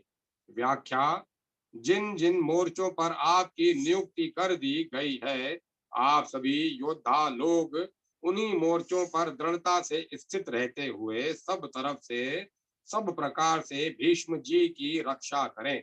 भीष्म जी की सब ओर से रक्षा करें, यह कहकर दुर्योधन भीष्म जी को भीतर से अपने पक्ष में लाना चाहता है। ऐसा कहने का दूसरा भाव यह है कि जब भीष्म जी युद्ध करें, तब किसी भी व्यूह द्वार से शिखंडी उनके सामने न आ जाए, इसका आप लोग ख्याल रखें। अगर शिखंडी उनके सामने आ जाएगा तो भीष्म जी उस पर शस्त्रास्त्र नहीं चलाएंगे, कारण कि शिखंडी पहले जन्म में भी स्त्री था और इस जन्म में भी पहले स्त्री था, पिछले पीछे पुरुष बना है। इसीलिए भीष्म जी इसको स्त्री ही समझते हैं और उन्होंने शिखंडी से युद्ध न करने की प्रतिज्ञा कर रखी है। यह शिखंडी शंकर के वरदान से भीष्म जी को मारने के लिए ही पैदा हुआ है। अतः जब शिखंडी से भीष्म जी की रक्षा हो जाएगी, तो फिर वे सबको मार देंगे, जिससे निश्चित ही हमारी विजय होगी। इस बात को लेकर दुर्योधन सभी महारथियों से भीष्म जी की रक्षा करने के लिए कह रहा है। संबंध। द्रोणाचार्य के द्वारा कुछ भी न बोलने के कारण दुर्योधन का मानसिक उत्साह भंग हुआ देखकर उसके प्रति भीष्म जी के किए हुए स्नेह सौहार्द की बात संजय आगे के श्लोक में प्रकट करते हैं। उस दुर्योधन के हृदय में हर्ष उत्पन्न करते हुए कौरवों में वृद्ध प्रभावशाली पितामह भीष्म ने सिंह के समान गर्ज कर जोर से शंख बजाया। व्याख्या: यद्यपि दुर्योधन के हृदय में हर्ष होना शंख ध्वनि का कार्य है और शंख ध्वनि कारण है, इसीलिए यहाँ शंख ध्वनि का वर्णन पहले और हर्ष होने का वर्णन पीछे होना चाहिए। अर्थात यहाँ शंख बजाते हुए दुर्योधन को हर्षित किया, ऐसा कहा जाना चाहिए, परंतु यहाँ ऐसा न कहकर यही कहा है कि दुर्योधन को हर्षित करते हुए भीष्म जी ने शंख बजाया। कारण कि ऐसा कहकर संजय यह भाव प्रकट कर रहे हैं कि पितामह भीष्म की शंख वादन क्रिया मात्र से दुर्योधन के हृदय में हर्ष उत्पन्न हो ही जाएगा। भीष्म जी के इस प्रभाव को द्योतन करने के लिए ही संजय आगे प्रतापवान विशेषण देते हैं। यद्यपि कुरुवंशियों में आयु की दृष्टि से भीष्म जी से भी अधिक वृद्ध ब्राह्मण थे, जो कि भीष्म जी के पिता शांतनु के छोटे भाई थे। तथापि कुरुवंशियों में जितने बड़े बूढ़े थे, उन सब में भीष्म जी धर्म और ईश्वर को विशेषता से जानने वाले थे।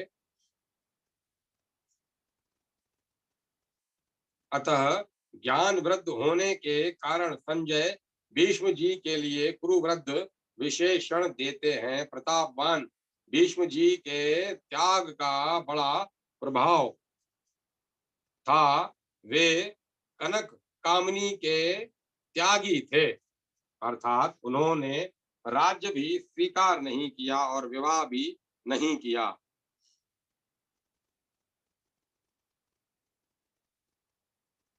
भीष्म जी अस्त्र शस्त्र को चलाने में बड़े निपुण थे और शास्त्र के भी बड़े जानकार थे।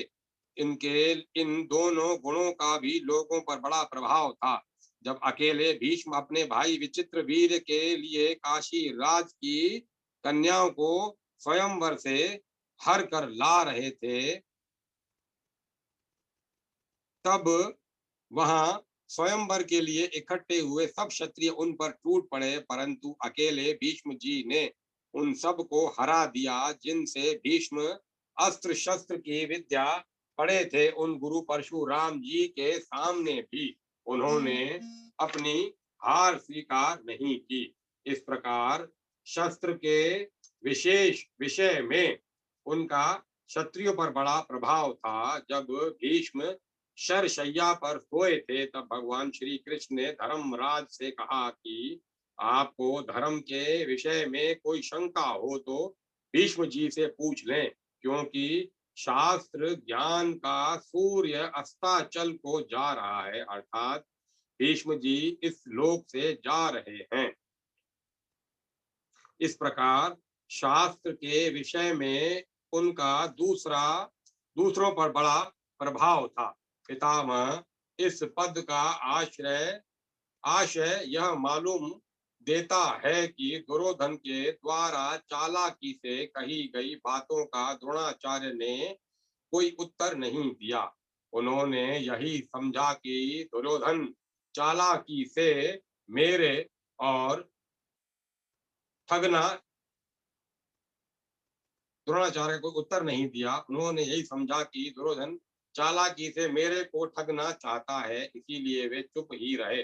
परंतु पितामह दादा होने के नाते भीष्म जी को दुर्योधन की चालाकी में उसका बचपना दिखता है। अतः पितामह भीष्म द्रोणाचार्य के समान चुप न रहे कर वात्सल्य भाव के कारण दुर्योधन को हर्षित करते हुए शंख बजाते हैं।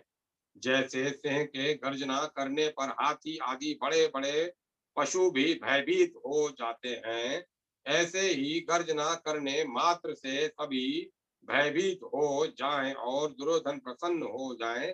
इसी भाव से भीष्म जी ने सिंह के समान गरज कर जोर से शंख बजाया। परिशिष्ट भाव दुर्योधन के साथ द्रोणाचार्य का विद्या का संबंध था और भीष्म जी का जन्म का अर्थात कौटुंबिक संबंध था।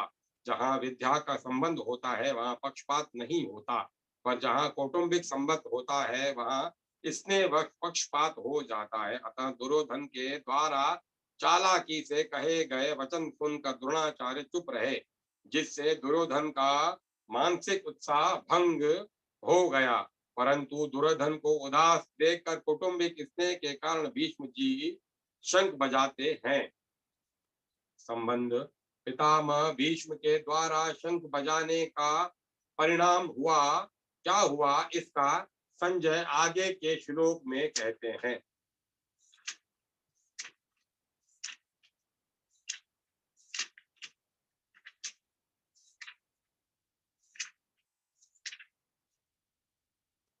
इसके बाद शंख और बेरी नगाड़े तथा ढोल मृदंग और नरसिंगे बाजे एक साथ ही बज उठे।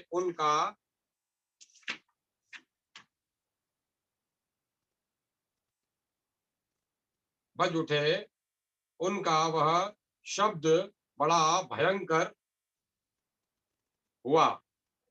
व्याख्या व्याख्या यद्यपि भीष्म जी ने युद्धारंभ की घोषणा करने के लिए शंख नहीं बजाया था, प्रतियुक्त दुर्योधन को प्रसन्न करने के लिए ही शंख बजाया था। तथापि कौरव सेना ने भीष्म जी के शंख वादन को युद्ध की घोषणा ही समझा। अतः भीष्म जी के शंख बजाने पर कौरव सेना के शंख आदि सब बाजे एक साथ बज उठे। समुद्र से उत्पन्न होते ही ये ठाकुर जी की सेवा पूजा में रखे जाते हैं और आरती उतारने आदि के काम आते हैं। मांगलिक कार्यों में तथा युद्ध के आरंभ में ये मुख से फूंक देकर बजाए जाते हैं। बेरी नाम नगाड़ों का है, जो बड़े नगाड़े होते हैं, उनको नौबत कहते हैं। ये नगाड़े लोहे के बने हुए और भैंसे के चमड़े से मड़े हुए होते हैं तथा लकड़ी के डंडों से बजाए जाते हैं। ये मंदिरों में एवं राजाओं के किलों में रखे जाते हैं। उत्सव और मांगलिक कार्यों में ये विशेषता से बजाए जाते हैं। राजाओं के यहाँ ये रोज बजाए जाते हैं। पणव नाम ढोल का है, ये लोहे के अथवा लकड़ी के बने हुए और बकरे के चमड़े के मड़े हुए होते हैं तथा हाथ से या लकड़ी के डंडे से बजाए जाते हैं। ये आकार में ढोलकी की तरह होने पर भी ढोलकी से बड़े होते हैं। कार्य के आरंभ में पाणवों को बजाना गणेश जी की पूजन के समान मांगलिक माना जाता है। आनक नाम मृदंग का है, इनको पखावज भी कहते हैं। आकार में ये लकड़ी की बनाई हुई ढोलकी के समान होते हैं। ये मिट्टी के बने हुए और चमड़े से मड़े हुए होते हैं तथा हाथ से बजाए जाते हैं। गोमुख नाम नरसिंगे का है, ये आकार में सांप की तरह टेढ़े होते हैं और इनका मुख गाय की तरह होता है। ये मुख की फूंक से बजाए जाते हैं। कौरव सेना में उत्साह बहुत था, इसीलिए पितामह भीष्म का शंख बजते ही कौरव सेना के सब बाजे अनायास ही एक साथ बज उठे। उनके बजने में देरी नहीं हुई और उनको बजाने में परिश्रम भी नहीं हुआ। अलग अलग विभागों में टुकड़ियों में खड़ी हुई कौरव सेना के शंख आदि बाजों का शब्द बड़ा भयंकर हुआ, अर्थात उनकी आवाज बड़ी जोर से गूंजती रही। संबंध इस अध्याय के आरंभ में ही धृतराष्ट्र ने संजय से पूछा था कि युद्ध क्षेत्र में मेरे और पांडवों के पुत्रों ने क्या किया। अतः संजय ने दूसरे श्लोक से 13वें श्लोक तक धृतराष्ट्र के पुत्रों को ने क्या किया इसका उत्तर दिया। अब आगे के श्लोक में संजय पांडु के पुत्रों ने क्या किया उसका उत्तर देते हैं। उसके बाद सफेद घोड़ों से युक्त महान रथ पर बैठे हुए लक्ष्मीपति भगवान श्री कृष्ण और पांडु पुत्र अर्जुन ने भी दिव्य शंखों को बड़े जोर से बजाया।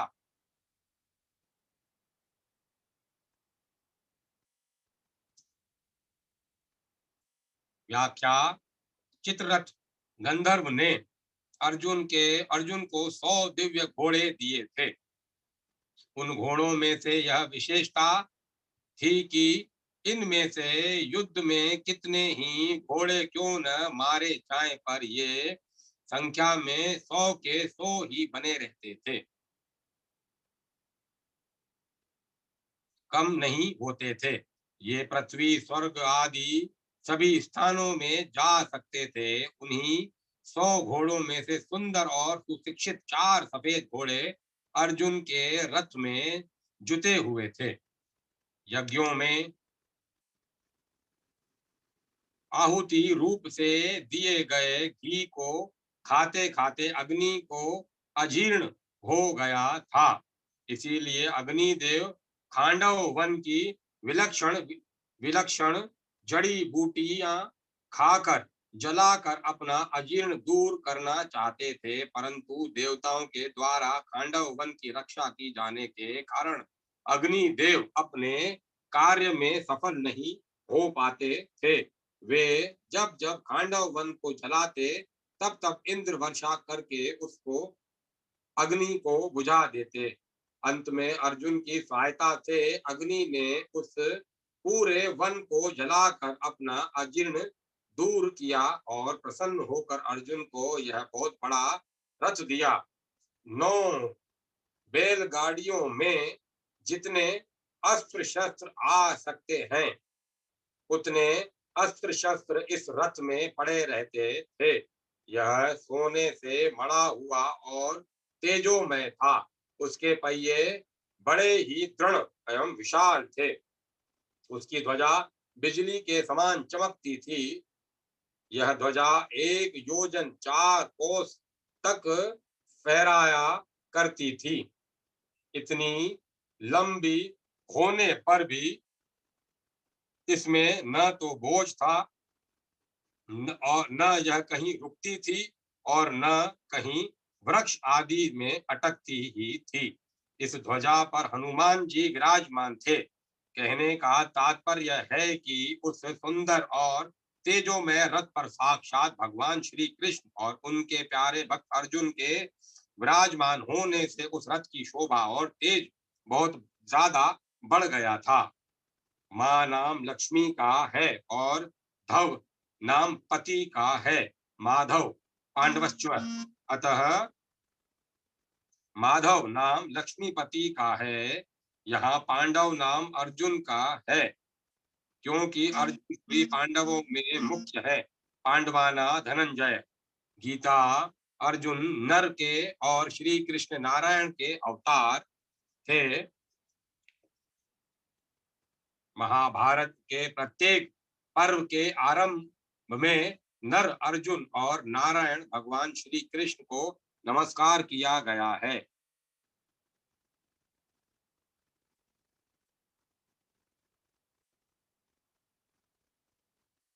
नारायणम नमस्कृत्य नरम चैव नरोत्तमम।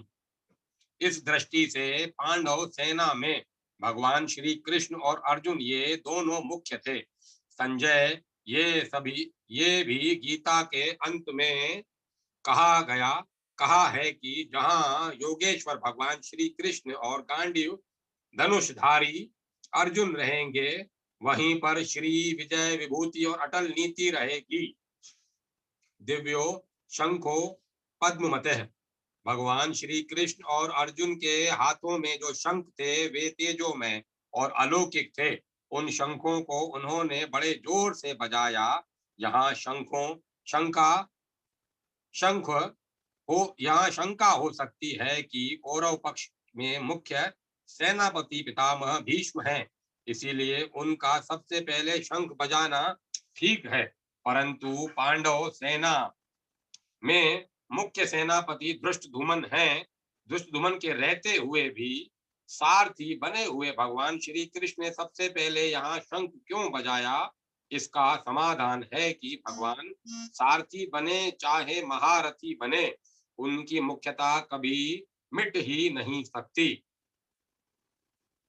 वे जिस किसी भी पद पर रहें, सदा सबसे बड़े ही बने रहते हैं। वे जिस किसी भी पद पर रहें, सदा सबसे बड़े ही बने रहते हैं, कारण कि वे अच्युत हैं, कभी च्युत होते ही नहीं। पांडव सेना में भगवान श्री कृष्ण ही मुख्य थे और वे ही सबका संचालन करते थे। जब वे बाल्यावस्था में थे, उस समय भी नंद उपनंद आदि उनकी बात मानते थे। अभी तो उन्होंने बालक श्री कृष्ण के कहने से परंपरा से चली हुई इंद्र पूजा को छोड़कर गोवर्धन की पूजा करनी शुरू कर दी। तात्पर्य है कि भगवान जिस किसी अवस्था में, जिस किसी स्थान पर और जहां कहीं भी रहते हैं, वहां वे मुख्य ही रहते हैं। इसीलिए भगवान ने पांडव सेना में सबसे पहले शंख बजाया।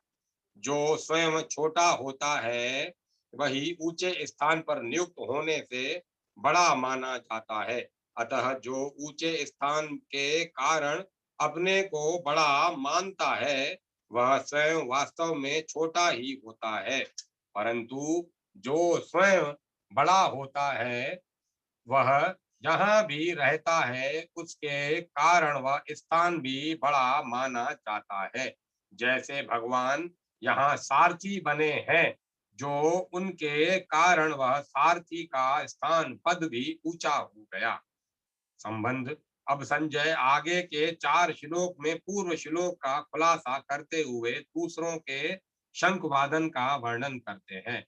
अंतर्यामी भगवान श्री कृष्ण ने पांचजन्य नामक तथा धनंजय अर्जुन ने देवदत्त नामक शंख बजाया और भयानक कर्म करने वाले वकोदर भीम ने पौंड्र पौंड्र नामक महाशंख बजाया।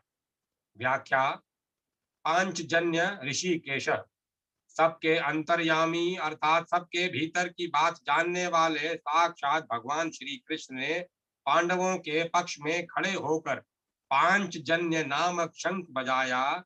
भगवान ने पांचजन्य नामक शंख रूपधारी दैत्य को मारकर उसको शंख रूप से ग्रहण किया था। इसीलिए इस शंख का नाम पांचजन्य हो गया। देवदत्त धनंजय देवदत्तम धनंजय राजस्यु यज्ञ के समय अर्जुन ने बहुत से राजाओं को जीत कर बहुत धन इकट्ठा किया था। इस कारण अर्जुन का नाम धनंजय पड़ गया। बिना निवात कवचादि दैत्यों के साथ युद्ध करते समय इंद्र ने अर्जुन को देवदत्त नामक शंख दिया था। इस शंख की ध्वनि बड़े जोर से होती थी, जिससे शत्रु की सेना घबरा जाती थी। इस शंख को अर्जुन ने बजाया।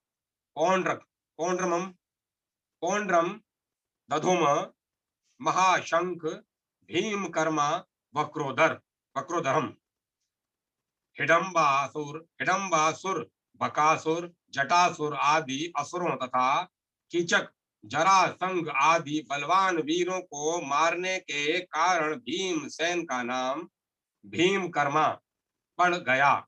उनके पेट में जठरा अग्नि के सिवाय वक्र नाम की एक विशेष अग्नि थी, जिससे बहुत अधिक भोजन पचता था।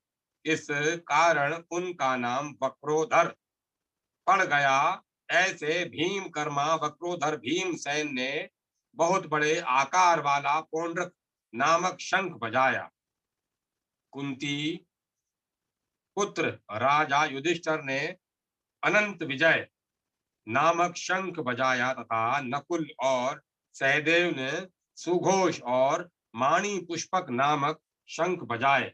व्याख्या: अर्जुन, भीम और युधिष्ठिर ये तीनों कुंती के पुत्र हैं तथा नकुल और सहदेव ये दोनों माद्री के पुत्र हैं। यह विभाग दिखाने के लिए ही यहाँ युधिष्ठिर के लिए कुंती पुत्र विशेषण दिया गया है। युधिष्ठिर को राजा कहने का तात्पर्य है कि युधिष्ठिर जी वनवास के पहले अपने आधे राज्य इंद्रप्रस्थ के राजा थे और नियम के अनुसार 12 वर्ष वनवास और 1 वर्ष अज्ञातवास के बाद वे राजा होने चाहिए थे। राजा विशेषण देकर संजय यह भी संकेत करना चाहते हैं कि आगे चलकर धर्मराज युधिष्ठिर ही संपूर्ण पृथ्वी मंडल के राजा होंगे। हे राजन, श्रेष्ठ धनुष वाले काशी राज और महारथी शिखंडी तथा धृष्टद्युम्न एवं राजा विराट और अजय सात्यकी राजा द्रुपद और द्रौपदी के पांचों पुत्र तथा लंबी लंबी भुजाओं वाले सुभद्रा पुत्र अभिमन्यु, इन सभी ने सब ओर से अलग अलग अपने अपने शंख बजाए। व्याख्या: महारथी शिखंडी बहुत शूरवीर थे।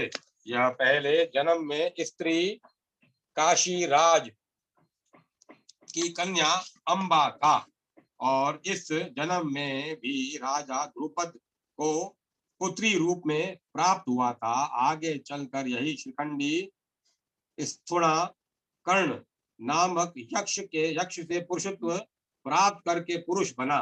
भीष्म जी इन सब बातों को जानते थे।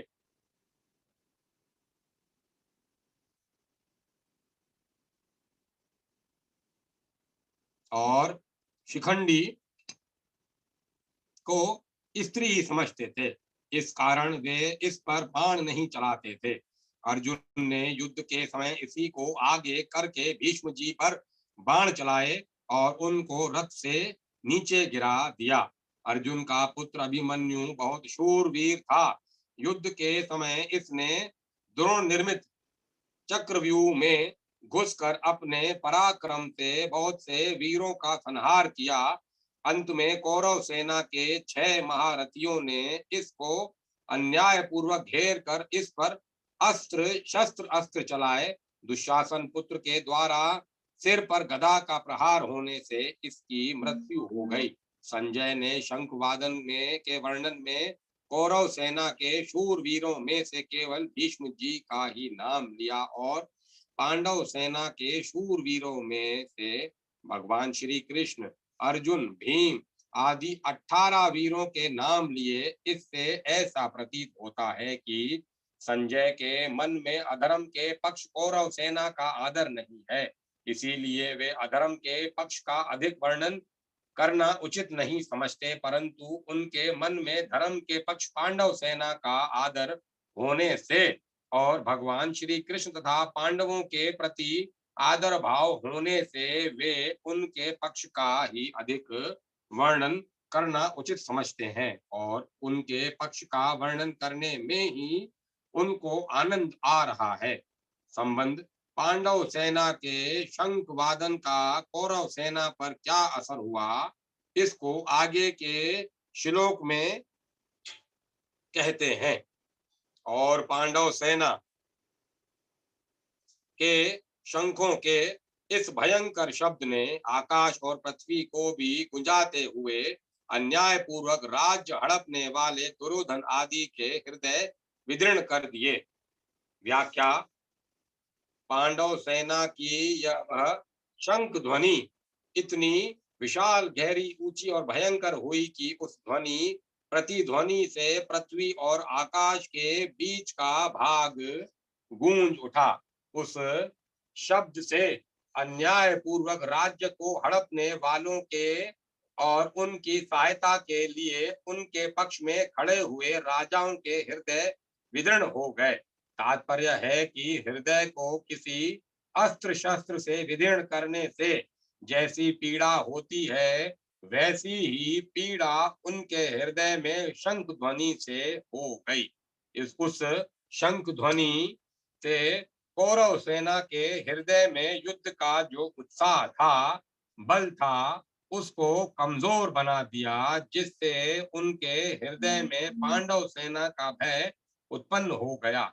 संजय ये बातें धृतराष्ट्र को सुना रहे हैं।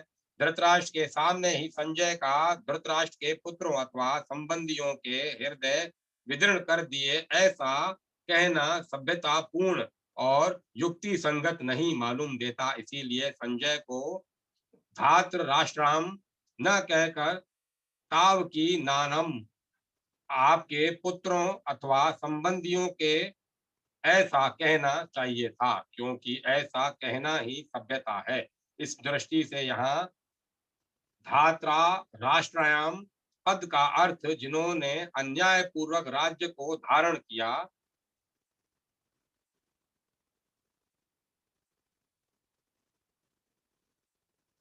ऐसा लेना ही युक्ति संगत तथा सभ्यता पूर्ण मालूम देता है। अन्याय का पक्ष लेने से ही उनके हृदय विदीर्ण हो गए।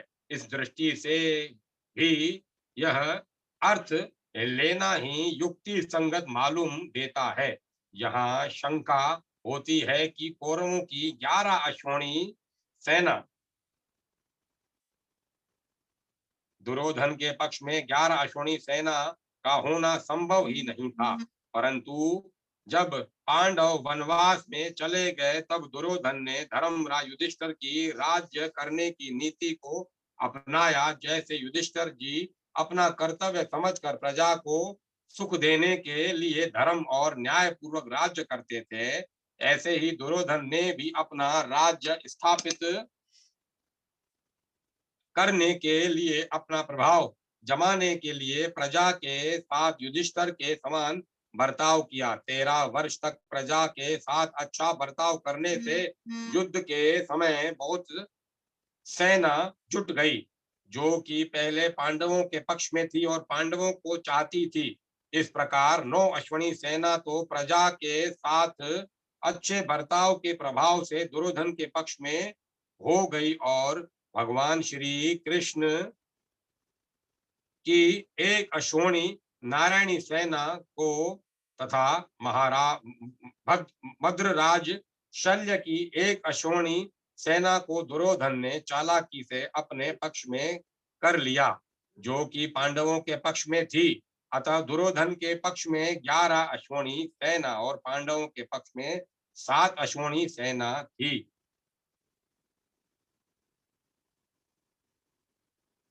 सेना इनके शंख आदि बाजे बजे तो उनके शब्द का पांडव सेना पर कुछ भी असर नहीं हुआ, पर पांडवों की 7 अश्वनी सेना के शंख बजे तो उनके शब्द से कौरव सेना के हृदय विदीर्ण क्यों हो गए।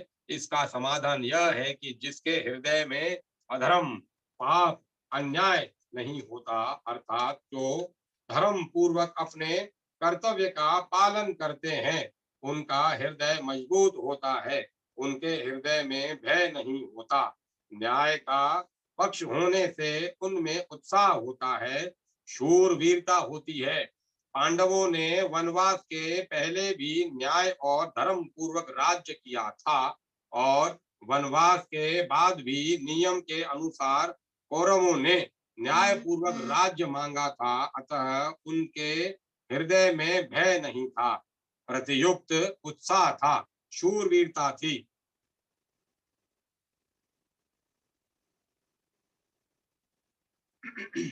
तात्पर्य है कि पांडवों का पक्ष धर्म का था, इस कारण कौरवों की 11 अश्वनी सेना के बाजों के शब्द का पांडव सेना पर कोई असर नहीं हुआ, परंतु जो अधर्म, पाप, अन्याय आदि करते हैं, उनके हृदय स्वाभाविक ही कमजोर होते हैं। उनके हृदय में निर्भयता, निशंकता नहीं रहती।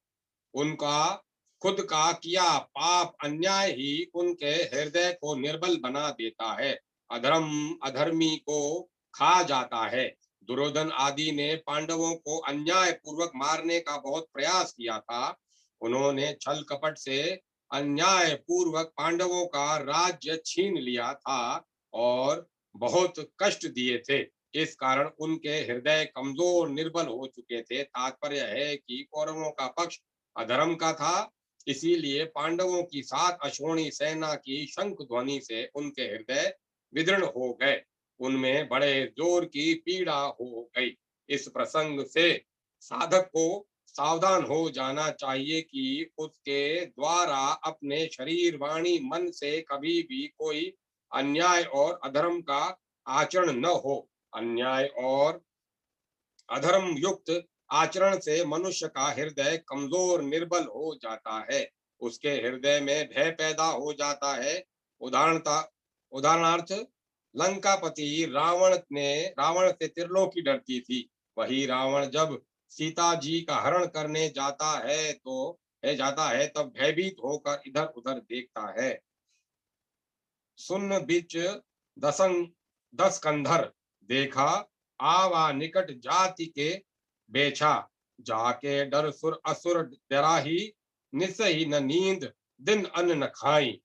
इसीलिए साधक को चाहिए कि वह अन्याय अधर्म युक्त आचरण कभी न करे। संबंध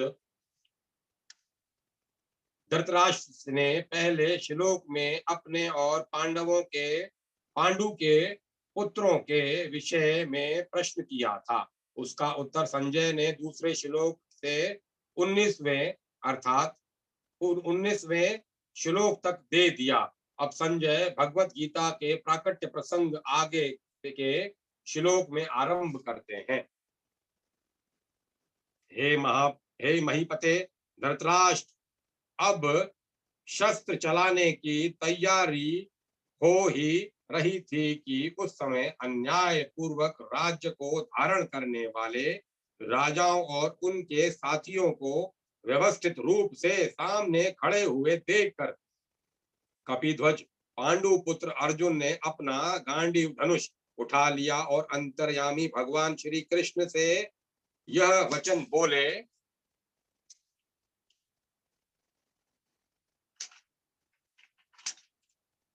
व्याख्या। इस पद का तात्पर्य है कि जब संजय भगवान श्री कृष्ण और अर्जुन के संवाद रूप भगवत गीता का आरंभ करते हैं, 18वें अध्याय के 74वें श्लोक में आए इति पद से यह संवाद समाप्त होता है। ऐसे ही भगवत गीता के उपदेश का आरंभ इसके दूसरे अध्याय के 11वें श्लोक से होता है और 18वें अध्याय के 66वें श्लोक में यह उपदेश समाप्त होता है। यद्यपि पितामह भीष्म ने युद्धारंभ की घोषणा के लिए शंख नहीं बजाया था, प्रतियुक्त केवल दुर्योधन को प्रसन्न करने के लिए ही शंख बजाया था, तथापि कौरव और पांडव सेना ने इसको युद्धारंभ की घोषणा ही मान लिया और अपने अपने अस्त्र शस्त्र हाथ में उठाकर तैयार हो गए। इस तरह सेना को शंख उठाए देखकर वीरता से में भरकर अर्जुन ने भी अपना गांडीव धनुष हाथ में उठा लिया। इन पदों से संजय का तात्पर्य है कि जब आपके पुत्र दुर्योधन ने पांडवों की सेना को देखा तब वह भागा भागा द्रोणाचार्य के पास गया, परंतु जब अर्जुन ने कौरवों की सेना को देखा तब उनका हाथ सीधे गांडीव धनुष पर ही गया। इससे मालूम होता है कि दुर्योधन के भीतर भय है और अर्जुन के भीतर निर्भयता है, उत्साह है, वीरता है। कपिध्वज अर्जुन के लिए कपिध्वज विशेषण देकर संजय धृतराष्ट्र को अर्जुन के रथ की ध्वजा पर विराजमान हनुमान जी का स्मरण कराते हैं। जब पांडव वन में रहते थे तब एक दिन अकस्मात वायु ने एक दिव्य सहस्त्र दल कमल लाकर द्रौपदी के सामने डाल दिया। उसे देखकर द्रौपदी बहुत प्रसन्न हो गई और उसने भीमसेन से कहा कि वीरवर, आप ऐसे बहुत से कमल ला दीजिए। द्रौपदी की इच्छा पूर्ण करने के लिए भीमसेन वहां चल पड़े। जब वे कदली वन में पहुंचे तब वहां उनकी हनुमान जी से भेंट हो गई।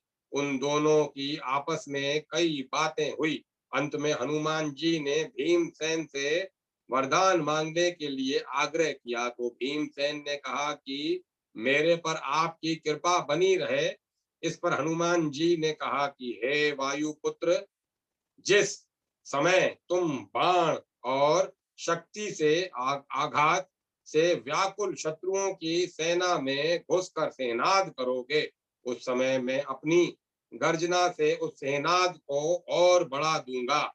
इसके सिवाय अर्जुन के रथ पर अर्जुन के रथ की ध्वजा पर बैठकर मैं ऐसी भयंकर गर्जना किया करूंगा जो शत्रुओं के प्राणों को हरने वाली होगी, जिससे तुम लोग अपने शत्रुओं को सुगमता से मार सकोगे।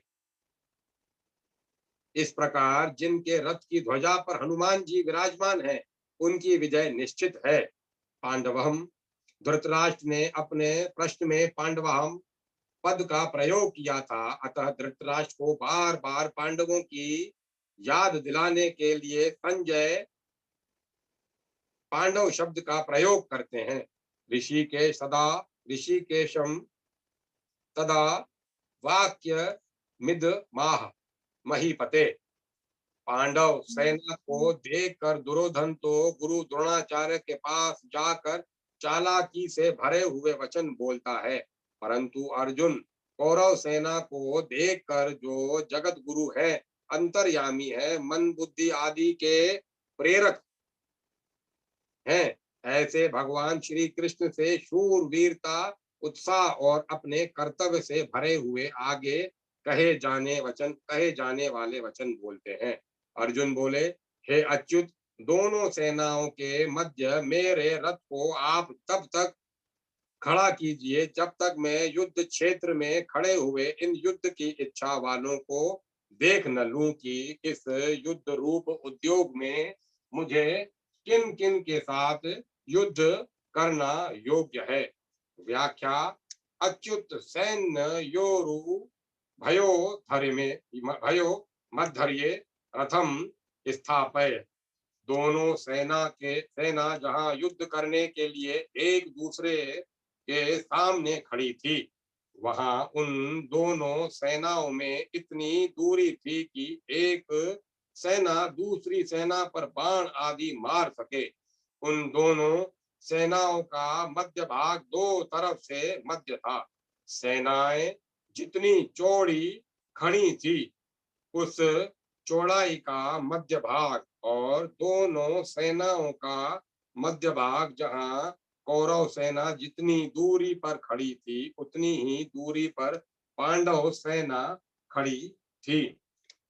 ऐसे मध्य भाग में रथ खड़ा करने के लिए अर्जुन भगवान से कहते हैं, जिससे दोनों सेनाओं को आसानी से देखा जा सके। सैन्योरु भयो मध्यर्ये पद गीता में 3 बार आया है, जहां इसी अध्याय के 24वें श्लोक में और दूसरे अध्याय के 20वें श्लोक में 3 बार आने का तात्पर्य है कि पहले अर्जुन शूरवीरता के साथ अपने रथ को दोनों सेनाओं के बीच में खड़ा करने की आज्ञा देते हैं। पहले अध्याय का 21वां श्लोक। फिर भगवान दोनों सेनाओं के बीच में रथ को खड़ा करके कुरुवंशियों को देखने के लिए कहते हैं। पहले अध्याय का 24वां श्लोक और अंत में दोनों सेनाओं के बीच में ही विषाद मग्न अर्जुन को गीता का उपदेश देते हुए दूसरे अध्याय का 10वां श्लोक इस प्रकार अर्जुन ने शूरवीरता पहले अर्जुन में शूरवीरता थी, बीच में कुटुंबियों को देखने से मोह के कारण उनकी युद्ध में उपरीति हो गई और अंत में उनको भगवान से गीता का महान उपदेश प्राप्त हुआ, जिससे उनका मोह दूर हो गया। इससे यह भाव निकलता है कि मनुष्य जहाँ कहीं और जिस किसी परिस्थिति में स्थित है, वहीं रहकर वह प्राप्त परिस्थिति का सदुपयोग करके निष्काम हो सकता है, और वही उसको परमात्मा की प्राप्ति हो सकती है, कारण कि परमात्मा संपूर्ण परिस्थितियों में सदा एक रूप से रहते हैं। दोनों सेनाओं के बीच में रथ कब तक खड़ा करें, इस पर अर्जुन कहते हैं कि युद्ध की इच्छा को लेकर कौरव सेना में आए हुए सेना सहित जितने भी राजा लोग खड़े हैं, उन सबको जब तक मैं देख न लूं, तब तक आप रथ को वहीं खड़ा रखिए। इस युद्ध के उद्योग में मुझे किन किन के साथ युद्ध करना है, उनमें कौन मेरे समान बल वाले हैं, कौन मेरे से कम बल वाले हैं और कौन मेरे से अधिक बल वाले हैं, उन सबको मैं जरा देख लूं। यहाँ युद्धो कामन पद से अर्जुन कह रहे हैं कि हमने तो संधि की बात ही सोची थी, पर उन्होंने संधि की बात स्वीकार नहीं की, क्योंकि उनके मन में युद्ध करने की ज्यादा इच्छा है। अतः उनको मैं देखूं कि कितने बल को लेकर वे युद्ध करने की इच्छा रखते हैं। दुष्ट बुद्धि दुर्योधन का युद्ध में प्रिय करने की इच्छा वाले जो ये राजा लोग इस सेना में आए हुए हैं, युद्ध करने को उतावले हुए, इन सब को मैं देख लूं। व्याख्या। यहाँ दुर्योधन को दुष्ट बुद्धि कहकर अर्जुन यह बताना चाहते हैं कि इस दुर्योधन ने हमारा नाश करने के लिए आज तक कई तरह के षड्यंत्र रचे हैं, हमें अपमानित करने के लिए कई तरह के उद्योग किए हैं। नियम के अनुसार और न्याय पूर्वक हम आधे राज्य के अधिकारी हैं, पर इसको भी यह हड़पना चाहता है, देना नहीं चाहता। ऐसी तो इसकी दुष्ट बुद्धि है, और यहाँ आए हुए राजा लोग युद्ध में इसका प्रिय करना चाहते हैं। वास्तव में तो मित्रों का यह कर्तव्य होता है कि वे ऐसा काम करें, ऐसी बात बताएं जिससे अपने मित्र का लोक परलोक में हित हो, परंतु ये राजा लोग दुर्योधन की दुष्ट बुद्धि को शुद्ध करके उल्टे उसको बढ़ाना चाहते हैं, और दुर्योधन से युद्ध कराकर युद्ध में उसकी सहायता करके उसका पतन ही करना चाहते हैं। तात्पर्य है कि दुर्योधन का हित किस बात में है, उसको राज्य की किस बात से, उसको राज्य भी किस बात से मिलेगा और उसका परलोक भी किस बात से सुधरेगा, इन बातों का वे विचार ही नहीं कर रहे। अगर ये लोग राजा लोग उसको यह सलाह देते कि भाई कम से कम आधा राज्य तुम रखो और पांडवों का आधा राज पांडवों को दे दो, तो इससे दुर्योधन का आधा राज्य भी रहता और उसका परलोक भी सुधरता। इन युद्ध के लिए उतावले होने वालों को जरा देख तो लूं, इन्होंने अधर्म का अन्याय का पक्ष लिया है, इसीलिए ये हमारे सामने टिक नहीं सकेंगे, नष्ट हो जाएंगे। यो योत्स्य मनन कहने का तात्पर्य यह है कि इनके मन में युद्ध की ज्यादा आ रही है, अतः देखूं तो सही कि ये हैं कौन। संबंध। अर्जुन के ऐसा कहने पर भगवान ने क्या किया, इसको संजय आगे के 2 श्लोकों में कहते हैं। संजय बोले, हे भरतवंशी राजन, निंद्रा विजय अर्जुन के द्वारा इस तरह कहने पर अंतर्यामी भगवान श्री कृष्ण ने दोनों सेनाओं के मध्य भाग में पितामह भीष्म और आचार्य द्रोण के सामने तथा संपूर्ण राजाओं के सामने श्रेष्ठ रथ को खड़ा करके इस प्रकार कहा कि हे पार्थ, इन इकट्ठे हुए कुरुवंशियों को देख। व्याख्या। गुणाकेशेन, गुणाकेश शब्द के 2 अर्थ होते हैं। गुणा नाम मुंडे हुए का है और केश नाम बालों का है, जिसके सिर के बाल मुड़े हुए अर्थात घुंघराले हैं, उसका नाम गुड़ाकेश है। गुड़ा का नाम निंद्रा है और ईश नाम स्वामी का है। निंद्रा का स्वामी है अर्थात निंद्रा ले चाहे न ले, ऐसा निंद्रा ले चाहे न ले, ऐसा जिसका निंद्रा पर अधिकार है, उसका नाम गुड़ाकेश है। अर्जुन के केश घुंघराले थे और उनका निंद्रा पर आधिपत्य था, अतः उनको गुड़ाकेश कहा गया है। एवं तु एवं मुक्त, जो निंद्रा आलस्य के सुख का गुलाम नहीं होता और जो विषय भोगों का दास नहीं होता, केवल भगवान का ही दास भक्त होता है। उस भक्त की बात भगवान सुनते हैं, केवल सुनते ही नहीं, उसकी आज्ञा का पालन भी करते हैं।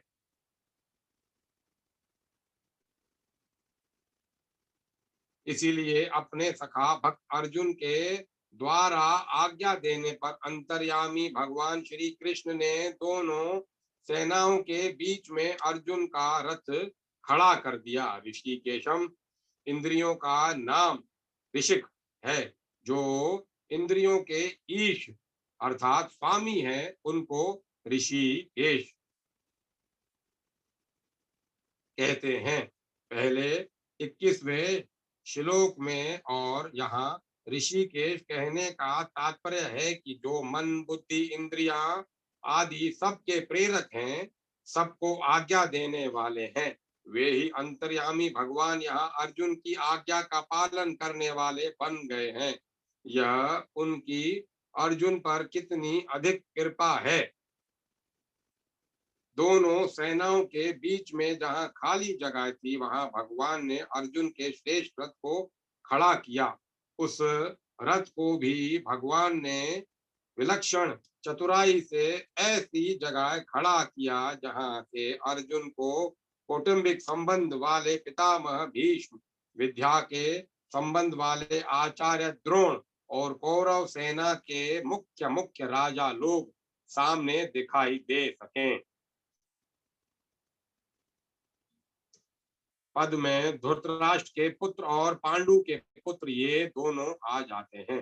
कुरु पद में धृतराष्ट्र के पुत्र और पांडु के पुत्र दोनों आ जाते हैं, क्योंकि ये दोनों ही कुरुवंशी हैं। युद्ध के लिए एकत्र हुए इन कुरुवंशियों को देख, ऐसा कहने का तात्पर्य है कि इन कुरुवंशियों को देखकर अर्जुन के भीतर यह भाव पैदा हो जाए कि हम सब एक ही तो हैं। इस पक्ष के हों चाहे उस पक्ष के हों, भले हों चाहे बुरे हों, सदाचारी हों चाहे दुराचारी, पर हैं सब अपने ही कुटुंबी। इस कारण अर्जुन में छिपा हुआ कुटुंबिक ममता युक्त मोह जागृत हो जाए और मोह जागृत होने से अर्जुन जिज्ञासु बन जाए, जिससे अर्जुन को निमित्त बनाकर भावी कलयुगी जीवों के कल्याण के लिए गीता का महान उपदेश दिया जा सके। इसी भाव से भगवान ने यहाँ पश्यतान संवितान कुरुन कहा है, नहीं तो भगवान पश्यतान धृतराष्ट्रन समानीति ऐसा भी कह सकते थे, परंतु ऐसा कहने से अर्जुन के भीतर युद्ध करने का जोश आता, जिससे गीता के प्राकट्य का अवसर ही नहीं आता और अर्जुन के भीतर का प्रस्युक्त कौटुंबिक मोह भी दूर नहीं होता, जिसको दूर करना भगवान अपनी जिम्मेवारी मानते हैं। जैसे कोई फोड़ा हो जाता है तो वेद लोग पहले उसको पकाने की चेष्टा करते हैं और जब वह पक जाता है तब उसको चीरा देकर साफ कर देते हैं। ऐसे ही भगवान भक्त के भीतर छिपे हुए मोह को पहले जागृत करके फिर उसको मिटाते हैं। यहाँ भी भगवान अर्जुन के भीतर छिपे हुए मोह को कुरुन पश्च कहकर जागृत कर रहे हैं। जिसको आगे उपदेश देकर नष्ट कर देंगे। अर्जुन ने कहा था कि इनको मैं देख लूं। निरीक्षे अवक्षे, अतः यहाँ भगवान को अक्षय तू देख ले ऐसा कहने की जरूरत ही नहीं थी। भगवान को तो केवल रथ खड़ा कर देना चाहिए था, परंतु भगवान ने रथ खड़ा करके अर्जुन के मोह को जागृत करने के लिए ही कुरुन पक्षे, इन कुरुवंशियों को देख ऐसा कहा। कौटुंबिक स्नेह और भगवत प्रेम, इन दोनों में बहुत अंतर है। कुटुंब में ममता युक्त स्नेह हो जाता है तो कुटुंब के अवगुणों की तरफ ख्याल जाता ही नहीं है, किंतु ये मेरे हैं ऐसा भाव रहता है। ऐसे ही भगवान का भक्त से में विशेष स्नेह हो जाता है तो भक्त के अवगुणों की तरफ भगवान का ख्याल जाता ही नहीं, किंतु यह मेरा ही है ऐसा ही भाव रहता है। कौटुंबिक स्नेह में क्रिया तथा पदार्थ शरीर आदि की और भगवत प्रेम के भाव की मुख्यता रहती है। कौटुंबिक स्नेह में मूढ़ता मोह की और भगवत प्रेम में आत्मीयता की मुख्यता रहती है। कौटुंबिक स्नेह में अंधेरा और भगवत प्रेम में प्रकाश रहता है। कौटुंबिक स्नेह में मनुष्य कर्तव्यच्युत हो जाता है और भगवत प्रेम में तल्लीनता के कारण कर्तव्य पालन में विस्मृति तो हो सकती है, पर भक्त कभी कर्तव्यच्युत नहीं होता। कौटुंबिक स्नेह में कुटुंबियों की और भगवत प्रेम में भगवान की प्रधानता होती है। संबंध पूर्व श्लोक में भगवान ने अर्जुन से कुरुवंशियों को देखने के लिए कहा। इसके बाद क्या हुआ इसका वर्णन संजय आगे के श्लोक में करते हैं। इसके बाद प्रथा नंदन अर्जुन ने उन दोनों ही सेनाओं में स्थित पितामहों, आचार्यों, मामाओं, भाइयों, पुत्रों, पौत्रों तथा मित्रों, ससुरों को और सहृदों को भी देखा। व्याख्या तत्रा पश्यत सैन्य योरुभयोरपि। जब भगवान ने अर्जुन से कहा कि इस रणभूमि में इकट्ठे हुए कुरुवंशियों को देख, तब अर्जुन की दृष्टि दोनों सेनाओं में स्थित अपने कुटुंबियों पर गई। उन्होंने देखा कि उन सेनाओं में युद्ध के लिए अपने अपने रथ स्थान पर भूरिश्रवा आदि पिता के भाई खड़े हैं, जो कि मेरे लिए पिता के समान हैं। भीष्म, सोमदत्त आदि पितामह खड़े हैं। द्रोण, कृप आदि आचार्य, विद्या पढ़ाने वाले और कुल गुरु खड़े हैं। पुरुजीत, कुंती भोज, शल्य, शकुनी आदि मामा खड़े हैं। भीम, दुर्योधन आदि भाई खड़े हैं। अभिमन्यु, घटोत्कच, लक्ष्मण, दुर्योधन का पुत्र आदि मेरे और मेरे भाइयों के पुत्र खड़े हैं। लक्ष्मण आदि के पुत्र खड़े हैं जो कि मेरे पौत्र हैं। दुर्योधन के अश्वत्थामा आदि मित्र खड़े हैं और ऐसे ही अपने पक्ष के मित्र भी खड़े हैं। द्रुपद, शेव्य आदि ससुर खड़े हैं। बिना किसी हेतु के अपने अपने पक्ष का हित चाहने वाले सात्यकी, कृतवर्मा आदि सहृदय भी खड़े हैं।